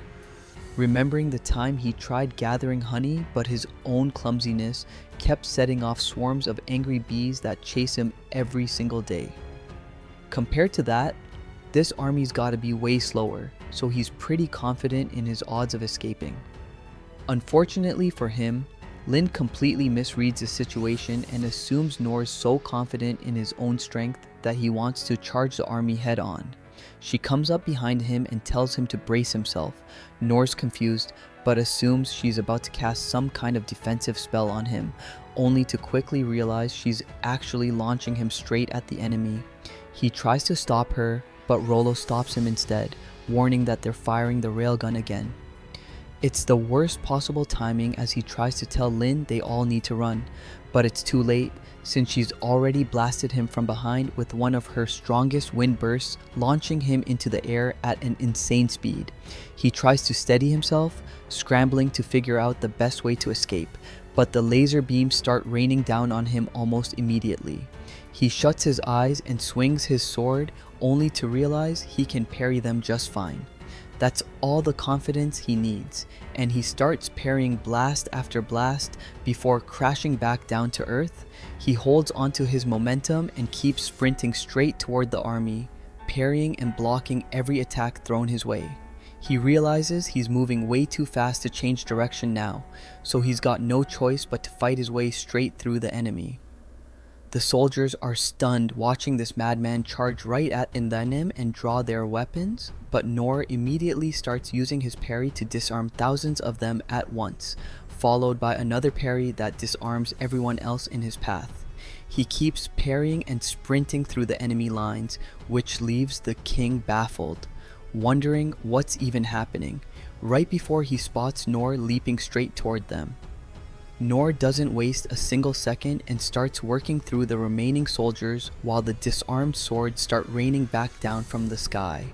injuring any unlucky soldier caught underneath, followed immediately by a hail of shields that crushes them all. The king can't believe what's unfolding in front of him as even the artillery starts crashing down around him while his remaining soldiers just stand there dumbfounded. Within moments, Nor manages to disarm and incapacitate every single soldier in the enemy king's army before charging straight at the king himself. The king, stunned, wondering just what kind of creature this man even is, while Nor pants for breath, which terrifies the king even further. As Nor turns toward him, the king assumes in his head that Nor's come to end his rotten, disgusting life, and he wets himself right there in his armor. He remembers he still has his fancy sword, so he draws it to fight Nor. But Nor completely ignores him and moves forward to smash every remaining railgun to pieces. The king's traumatized watching the incredible machines he'd purchased from a great sorcerer now lying shattered on the ground. When Nor finally returns and stands in front of the king with his sword planted in the ground, the king suddenly remembers seeing that exact sword on the throne of this kingdom's king during a past visit and wonders what this creature's doing here holding it. King Clay himself needs both hands just to wield that sword, but this monster had used it one-handed to single-handedly wipe out his entire army. That's enough to make the enemy king wet himself even more, and he immediately bolts for his horse and gallops away, wondering the whole time whether Nor's going to chase him down. Ever since Nor spotted Derrida, he'd been wondering what this old man was even doing here, on top of finding his shiny golden armor kind of odd. Despite his hesitation, he stayed focused on disarming every soldier, since he didn't want to give any of them the chance to grab their weapons back. He also had no idea what those massive machines even were, but sent them flying without a second thought anyway. Even without much experience, his instincts served him well. He kept repeating the same process, and as he approached the terrified old man, he realized the man was afraid Nor was about to kill him.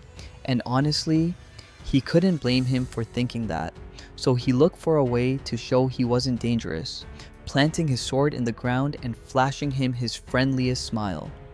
That's exactly when the old man wet himself, hopped on his horse, and fled, while Nor completely failed to calm him down. A few seconds later, a sudden wave of exhaustion hit him after pushing himself far past his limits through all that effort. Surrounded by enemy soldiers, he couldn't move at all from the extreme fatigue, something no low-level healing spell could fix. On the verge of passing out, with his final words, he expressed hope that Lin and the others could escape and reach safety. What happens next is a volley of arrows fired into the sky, followed by a rain of explosions that sweeps through the remaining enemy forces.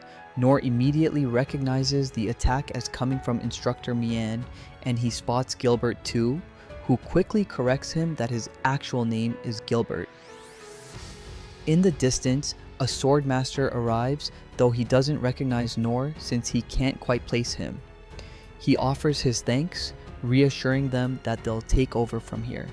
Right after, the swordmaster shows off a powerful sword technique, stunning Nor as he remembers this is the exact power of the swordsman class he'd always dreamed of. On the other side of the battlefield, Master Oaken and Sane stand together, with Sane complaining that he'd warned Sig not to go overboard with the killing, something Sig clearly ignored completely. Oaken points out it's hard to follow that order with an army this massive. They both agree there's no information to be gained from dead men, unlike the living. After that, Oaken mentions it's finally his turn to shine. He casts a spell, summoning several of his mages, and together they cast a combined spell that traps the enemy soldiers. Dandog takes advantage of the opening to charge onto the battlefield alongside his men. A few minutes later, Oaken unleashes a massive spell to finish off the enemy, creating a giant stone prison around them. When it's finally Sane's turn, he orders his group to tend to the wounded, since it's time to save them and change their hearts. Nor realizes every instructor who ever taught him at the training school is here, and he's flooded with memories of all the moments he shared with them as a kid, hit with a wave of nostalgia and joy seeing them all again. Meanwhile, archery instructor Mian recognizes him as Noor, and they both remember him clearly. Noor then reunites with Lin and the others, where Lin fully heals him back to health. Noor tells them a captured enemy commander admitted under interrogation that the enemy has no forces left. They'd thrown everything they had at them, including the dragon and the beast that attacked the capital, but it looks like the emperor managed to escape. Okin's shocked that the old man actually showed up on the battlefield himself. Sig figures the old man must have been extremely confident in his resources. Hearing this conversation, Noor assumes they're talking about the old man he ran into earlier and tells them he'd seen him recently, since the old man's horse was decked out in shiny gold gear that was hard to miss. Okin figures the man might be using gear crafted from orichalcum, high-tier equipment capable of powering all sorts of abilities, which would explain how he escaped so quickly.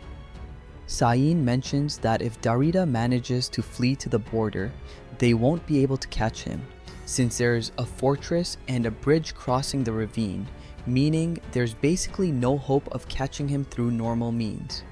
Okin wishes there was some way to fly after him. Hearing this, Noor says he thinks it might actually be possible, though he's only speculating. He brings them to where the dragon crashed, and Okin's stunned to see the legendary creature up close. Sain agrees, saying this is the first time he's ever been assigned to heal a dragon this massive. Without wasting another moment, he starts casting his magic, wrapping the entire dragon in a healing aura, rapidly regenerating all its wounds. While doing so, he tells Noor he's grown so much he almost didn't recognize him. Okin hears this and realizes for the first time that this man is Noor. Sain confirms it, expressing his own shock at seeing Noor too. After the explanation, Okin greets him warmly and Noor jokes that he's still alive and kicking, a comment Okin finds a little rude since he's planning on living another 100 years. Noor notices Okin's jokes are still just as funny as they were years ago, but Okin tries to explain he's actually being serious. Changing the subject, he asks Noor if he's really sure he wants everyone riding the dragon, which he thinks sounds like a terrible idea. Noor reassures him there's nothing to worry about since they've got Rollo with them. Okin asks if he's confident in her ability, which Rollo answers by saying she's not confident at all, which doesn't exactly help calm Okin's nerves. Even so, Noor reassures them everything will be fine, but before he can say much more, everyone notices the dragon's finally starting to wake up. Noor tells Rollo they're counting on her, and Rollo slowly tries communicating with the dragon. The dragon lets out a powerful roar, and hearing this, Noor understands the dragon's angry well enough to read its mood from the sound alone, since he's spent so long living in the mountains. Rollo believes the dragon wants revenge and is waiting on her orders. Okin's stunned by Rollo's incredible control over the dragon, calling it truly extraordinary. As Okin keeps piling on the praise, Noor tries to explain that none of it's actually true, but before he can tell them the dragon actually considers Noor its master, he gets interrupted by another roar from the dragon, signaling it wants to leave right away. Noor tells everyone preparing to ride to get ready, surprised that Lin and Inez are joining too. Lin confirms, saying nobody else can talk to the dragon except Rollo, so they need to protect her. She then asks Noor if he's coming along too, which he figures he probably is, even though he's terrified of heights.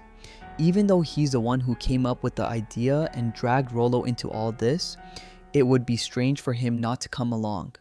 Despite being absolutely terrified, he has no choice but to accept, and Lin thanks him, saying his presence there feels like having the strength of 100 men. Sain mentions he's coming too, since he's responsible for treating his patients until they're fully recovered, and besides, they're skilled in diplomacy. He then asks Crew if he agrees, and suddenly Crew appears right behind Noor answering that they shouldn't lump him in with Song since he has no intention of scaring people with cheap tricks, nor, seeing him clearly, recognizes him as the instructor from the thief class and is happy he's coming along. Crew confirms, saying that if they're going to be flying on something this massive, they'll need the ability to stay hidden, so he'll handle that part. Oaken sees this as a good point and agrees to help too. But Sane reminds him he also needs to keep an eye on the stone prison, which makes Oaken change his mind. Right after that, Rain approaches alongside King Clay, asking to let him go since they'll need a negotiator. Lynn immediately runs toward them. When she sees them safe, Clay's also relieved to see her healthy and unharmed. On the other side, Inez kneels before Rain, ready to accept any punishment for coming back instead of heading to Mithra, which suggests she'd broken orders. But Rain surprises her by saying it was his own fault for giving such a foolish order, and that he's glad she came back. I think there might be some feelings between the two of them. Once everyone's finished boarding, Clay tells Rain he's in charge of making the final call. He then apologizes to Noor for constantly asking for his help and hopes he'll look after Lynn and the others. Noor accepts the request without any issue and even reassures him not to worry, since they'll all come back safely. Rollo gives the dragon the signal to fly, and with that, they take off toward the place where the Emperor fled. That's when Dandog asks Sig if he's really sure about all this, since he feels like he should say something to Noor after finally finding him again after all this time. Sig tells him Noor's never actually needed them to play any role in his life, and the idea of taking him in and raising him was really just their own arrogance, meaning they'd wanted to adopt him. Dandalog agrees, since Noor looks like a hero straight out of legend, which makes him feel like a laughingstock by comparison. Meanwhile, Sig feels deeply embarrassed by his own laziness, since he only arrived right before the battle and witnessed Noor's incredible strength firsthand. Now he knows he shouldn't have wasted any more time thinking he was in any position to teach others.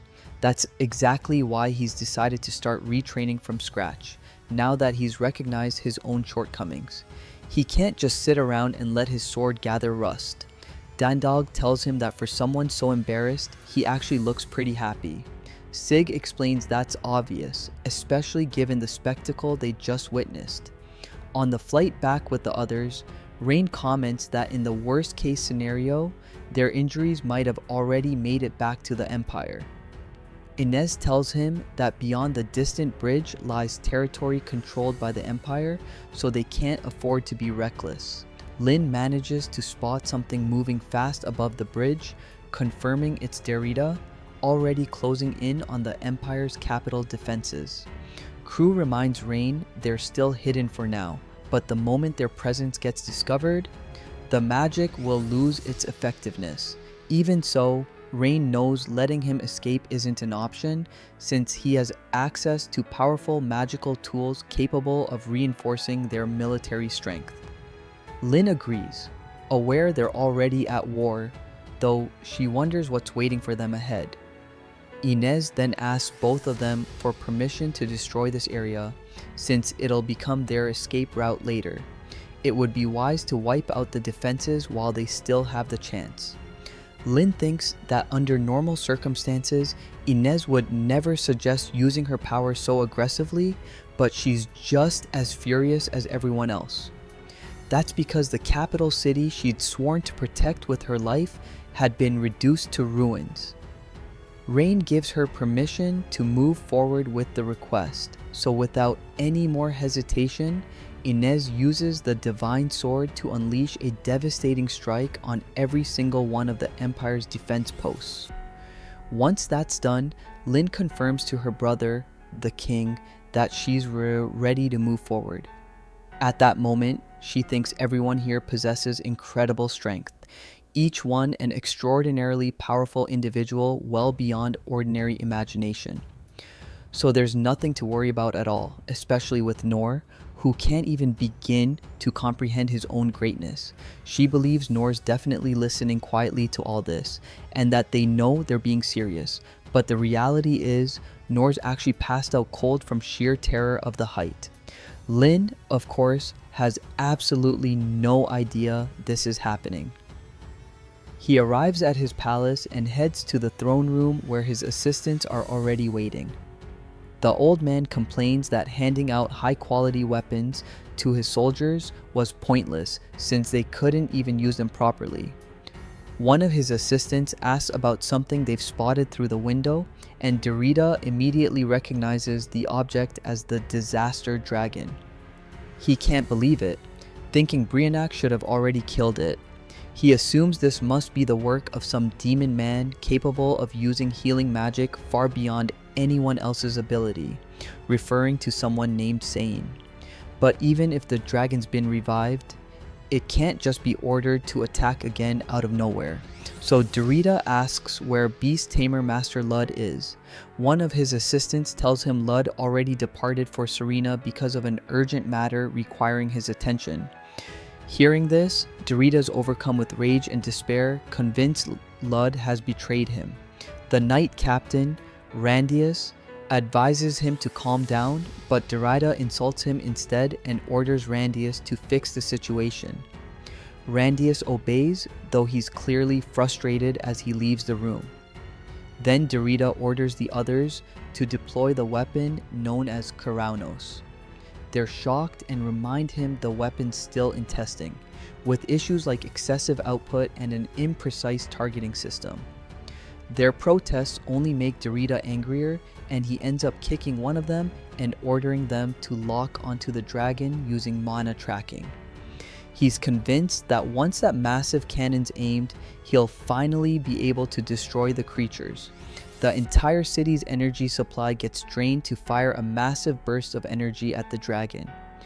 Derrida claims this weapon, developed under his own brilliant leadership, is the Empire's greatest technological miracle, the Light of Judgment. But as the blast races toward its target, a strange redirecting sound cuts through the air as the beam suddenly veers upward and explodes.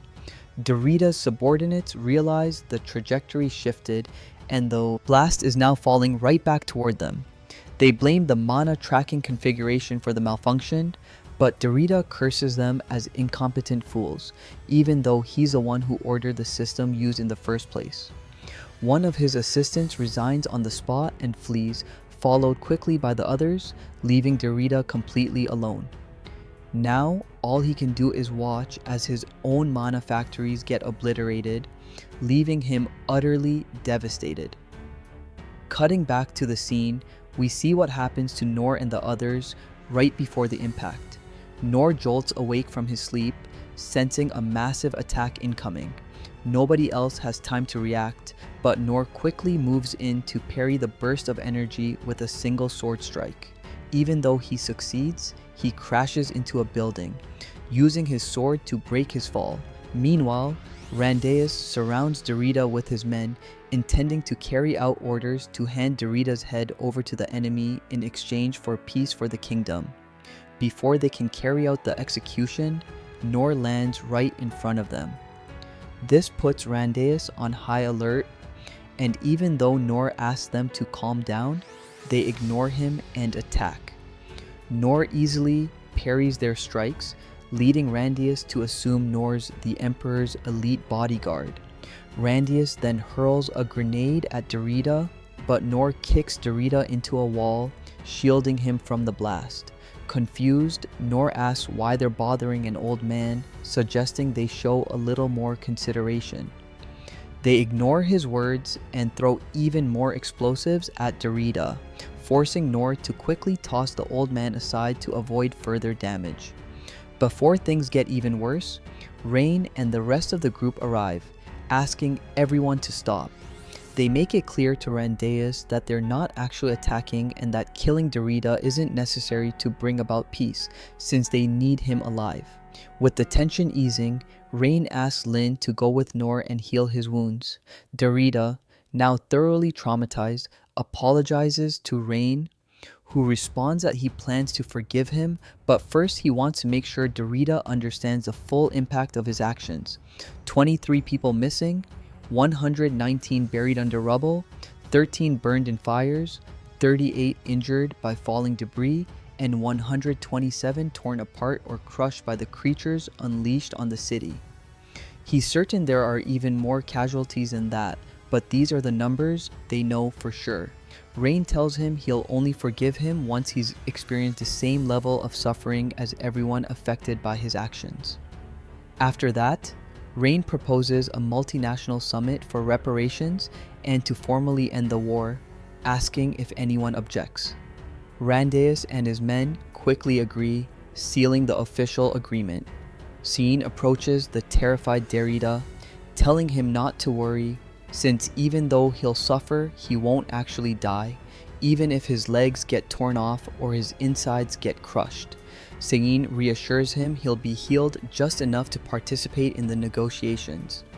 Crew also mentions that if Derrida can't handle the pain and loses consciousness, he'll simply wake him back up. Hearing this, the old man panics and soils himself. Rain clarifies that they're not doing this out of hatred, but to make him truly understand the pain he's caused.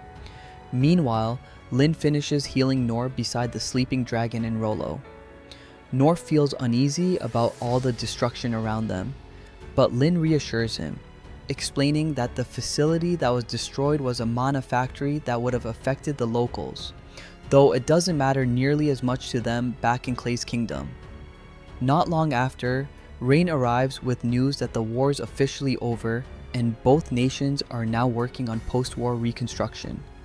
Nor remarks that it's strange how the war ended so quickly after it started, wondering why they didn't just negotiate earlier.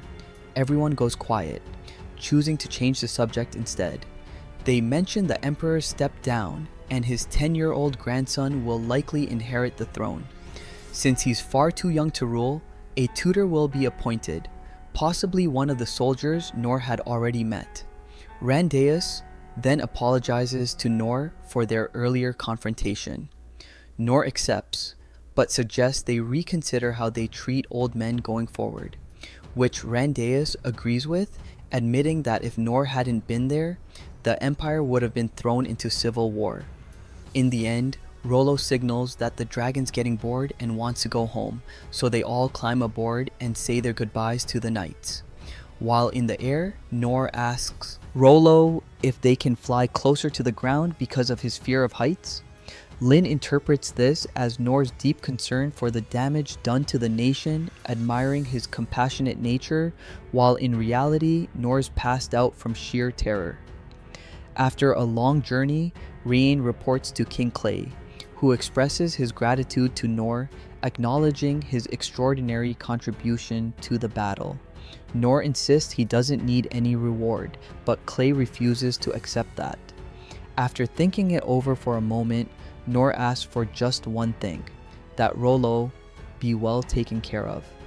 Knowing Rollo's part of the demon race, Nor explains that she has no one left to live with since being abandoned and asks that she be allowed to stay in the capital and live a normal life like any other citizen. Even though Nor briefly considered adopting Rollo himself, he believes it'd be better for her to be cared for by a wealthy family rather than someone with as unstable an income as his own. He also reminds Clay that he'd previously offered him a house and land, so something along those lines would work just fine, along with clothes and food if possible.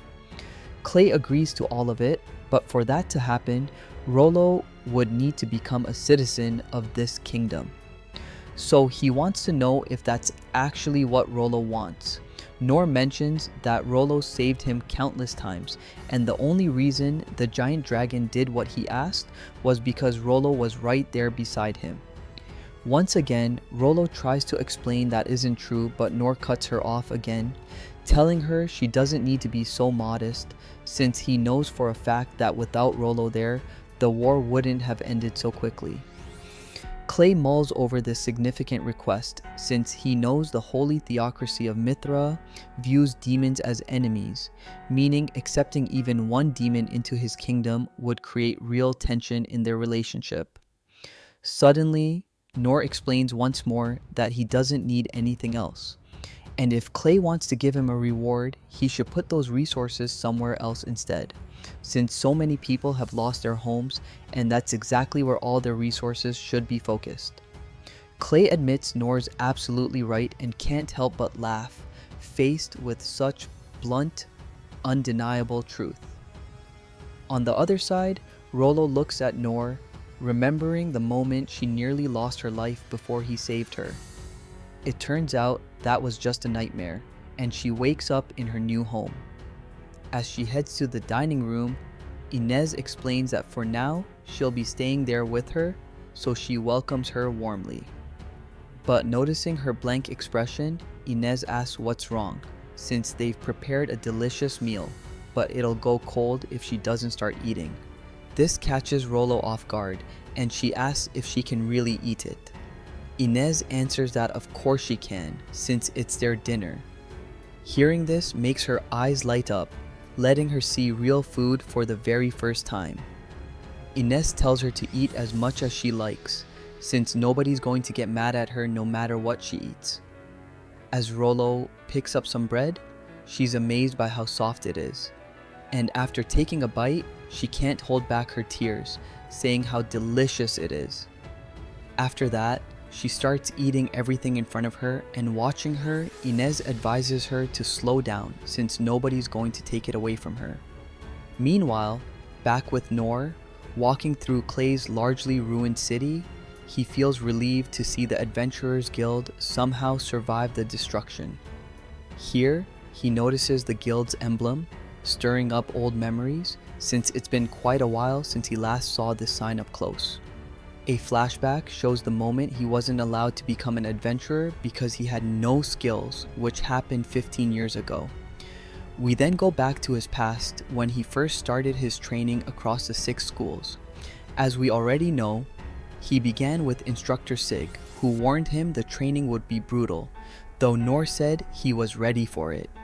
After finishing his first day of training, Sig assumed Noor would only last 3 days, since he could tell Noor had already hit his limit. But after 10 days, Noor was still going strong, forcing Sig to admit that Noor's toughness shouldn't be underestimated.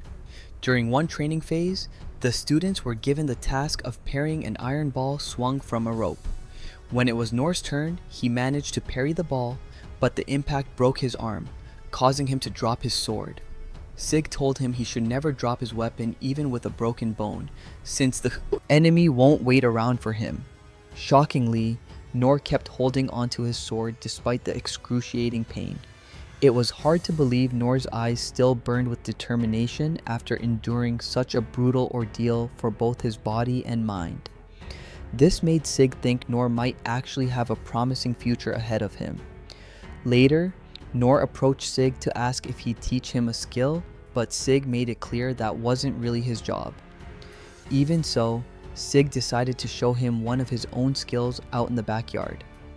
He performed a special technique, slicing through a huge number of leaves in the air in an instant. Noor leaned in to admire what he'd just done, even though he couldn't really see most of it. Sig figured this was such a high-speed technique that even he found the cuts hard to track, so a kid like Noor probably couldn't see it with the naked eye. But Noor commented that the rhythm stayed consistent the whole time during the attack. Naturally, in his own way, he said there was a humming sound, a whooshing sound, and a cutting sound.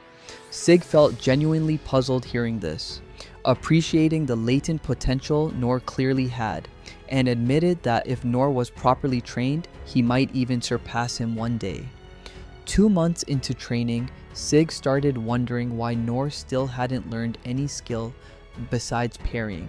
He just needed one, just a single skill that could be considered useful. 3 months later, Sig finally told Noor that was enough, and continuing would just be pointless. Sig didn't mean it in a harsh way. He knew that parrying alone wasn't enough for someone who wanted to become a master swordsman, so Noor had no choice but to accept that he had no talent for using a sword.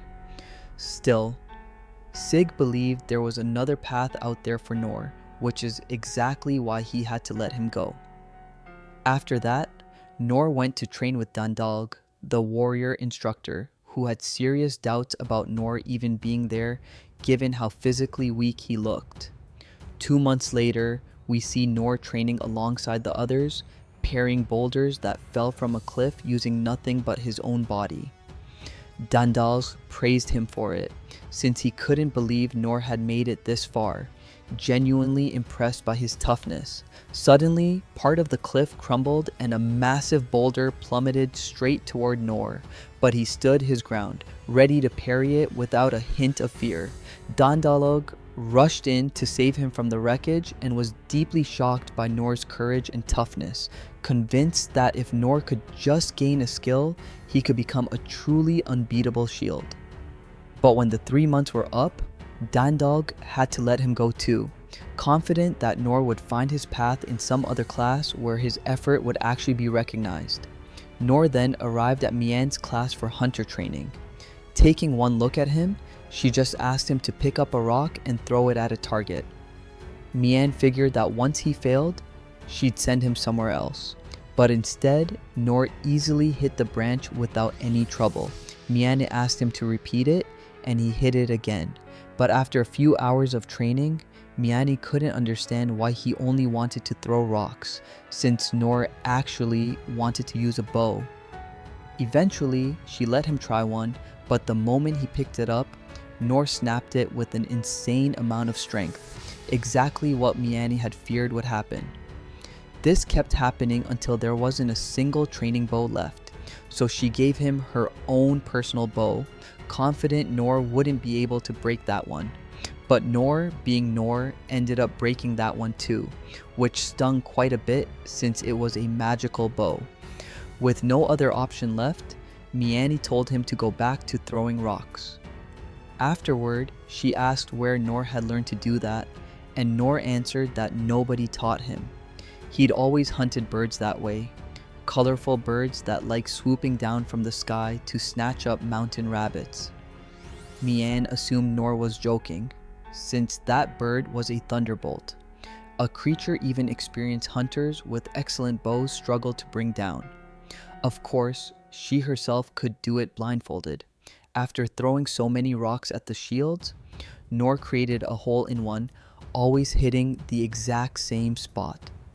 Watching his ability, Mian couldn't see the point of keeping him around, which is why by the 3rd month, she also asked Noor to leave. This started to make Noor feel pretty hopeless, since he still hadn't managed to learn anything. Mian, for her part, thought Noor already had more than enough skill to defend himself, even without a bow. Now Noor headed over to Crew, who already recognized him since he'd heard about Noor from the other instructors. Starting with stealth training, Crew could tell Noor wasn't half bad at it. In the next phase of training, they had to make their way through a trap-filled corridor and reach a chest that needed to be opened. The goal was to avoid the traps, but Noor's plan was to just sprint straight through the corridor, using his parry and rock throwing skills to clear his path. Crew was impressed by how skilled Noor was, but Noor had completely missed the entire point of the exercise. By the 3rd month, Crew explained to Noor that he'd failed to disarm the traps leading to the treasure chest, and his situational awareness was so poor there was really no hope of him becoming a spy. Even so, Crew thought Noor had unmatched toughness and endurance. Honestly, that's a solid quality, and if Noor ever quit being an adventurer, Crew would have invited him to join the capital's intelligence agency, even though he never said that out loud. After that, Noor went to Okin, who reminded him there was a minimum age requirement of 15, while Noor was only 12. Noor told him he'd already gotten special permission from the guild master and had already trained at every other school, even though the results hadn't been great. By his 2nd month of training, Noor still couldn't conjure even the tiniest flame. Okin explained that the reason Noor struggled with magic was because there was simply no mana flow in his body from the very start, probably just how he was born. The only hope for changing that was entering the mana residency chamber. Because Noor insisted, Okin let him in, but warned him to leave immediately if it started feeling too intense. Sometime later, Oaken was told Nor still hadn't left the chamber, which worried him deeply. He rushed to the Mana residency chamber in a panic, since the room drastically amplifies every human sense, and Nor had been in there for days, which could kill him if he wasn't careful. Oaken asked if Nor was okay, and Nor answered that he was fine and asked not to be disturbed, since he felt like he was on the verge of a breakthrough. After 3 months, Nor told Oaken the only spell he'd managed to learn was a small flame. Oaken praised him for managing to learn that spell after months of training, but explained that due to his lack of mana, there wasn't much more he could do. Suddenly, Oaken was shocked to see Nor conjure a small flame in each hand, casting 2 spells at once, something that took Oaken 50 years to master, but Nor pulled it off on his own in just 3 months. Even so, Nor still felt hopeless, since this wasn't going to help him become an adventurer. Hearing this, Oaken stayed calm, knowing Nor was right and that this place probably wasn't the right fit for him. In his own mind though, Oaken felt genuinely sorry, since Nor had so much talent, and if his body had just been more in tune with magic, he could have been known across the entire world as a great sorcerer. Finally, Nor went to Sain, who denied him access to healer training, since only chosen individuals could participate. Nor explained he wouldn't leave until he was allowed to join, and he held out for several snowy days until he finally collapsed from exhaustion. When Sain passed by, he found Nor unconscious and healed him, then accepted Nor into the basic aspects of his training. 3 months went by, and Sain watched Nor manage to use low-level healing, wondering how this was even possible. Unfortunately, this ability wasn't recognized as a useful skill for becoming an adventurer. As Nor left the church feeling somewhat disappointed, Sain believed Nor had performed a genuine miracle using his own ability without going through the proper ritual or using a Holy Spirit as an intermediary. In other words, this meant Nor could use the power of miracles without any real limit. Not long after, the 6 masters gathered after receiving word that Nor had vanished from the capital. Sain felt responsible, believing that if they'd taken the time to properly hone Nor's talent, he could have become someone truly extraordinary. They all agreed, and even Sig mentioned he'd soon set off on a journey to find Nor, which the others agreed to as well. Back in the present, Nor's talking with the guild master, who cheerfully accepts the job of helping rebuild the area while reflecting on all the adventures he's been through. This brings us to King Clay, telling Rain that the holy theocracy of Mithra has been operating behind the scenes throughout this war, leaving them with real wounds. Rain already suspected as much, since the high pure sacred stone involved in that earlier case could only be produced in that nation. Even though the days ahead look far from peaceful, Clay stays positive, still confident there are people out there he can trust. Back with Nor in the afternoon, he runs into Lin, who's out distributing supplies to the citizens. Hearing Nor's stomach growl, Lin hands him some food too. Nor reflects that he wouldn't be where he is right now without the help of others. After eating, he feels much better, appreciating how strong and durable his sword is, even though it probably won't see much exciting action while he's holding onto it. Despite everything, Nor still wants to become a real adventurer. He wants to live out the kind of adventures the heroes from the books and stories his father used to read him always had. Right at that moment, a construction foreman asks Mian for help nearby, but Nor spots a building next to them about to collapse. In an instant, he reaches them and uses a well-placed parry to save them all.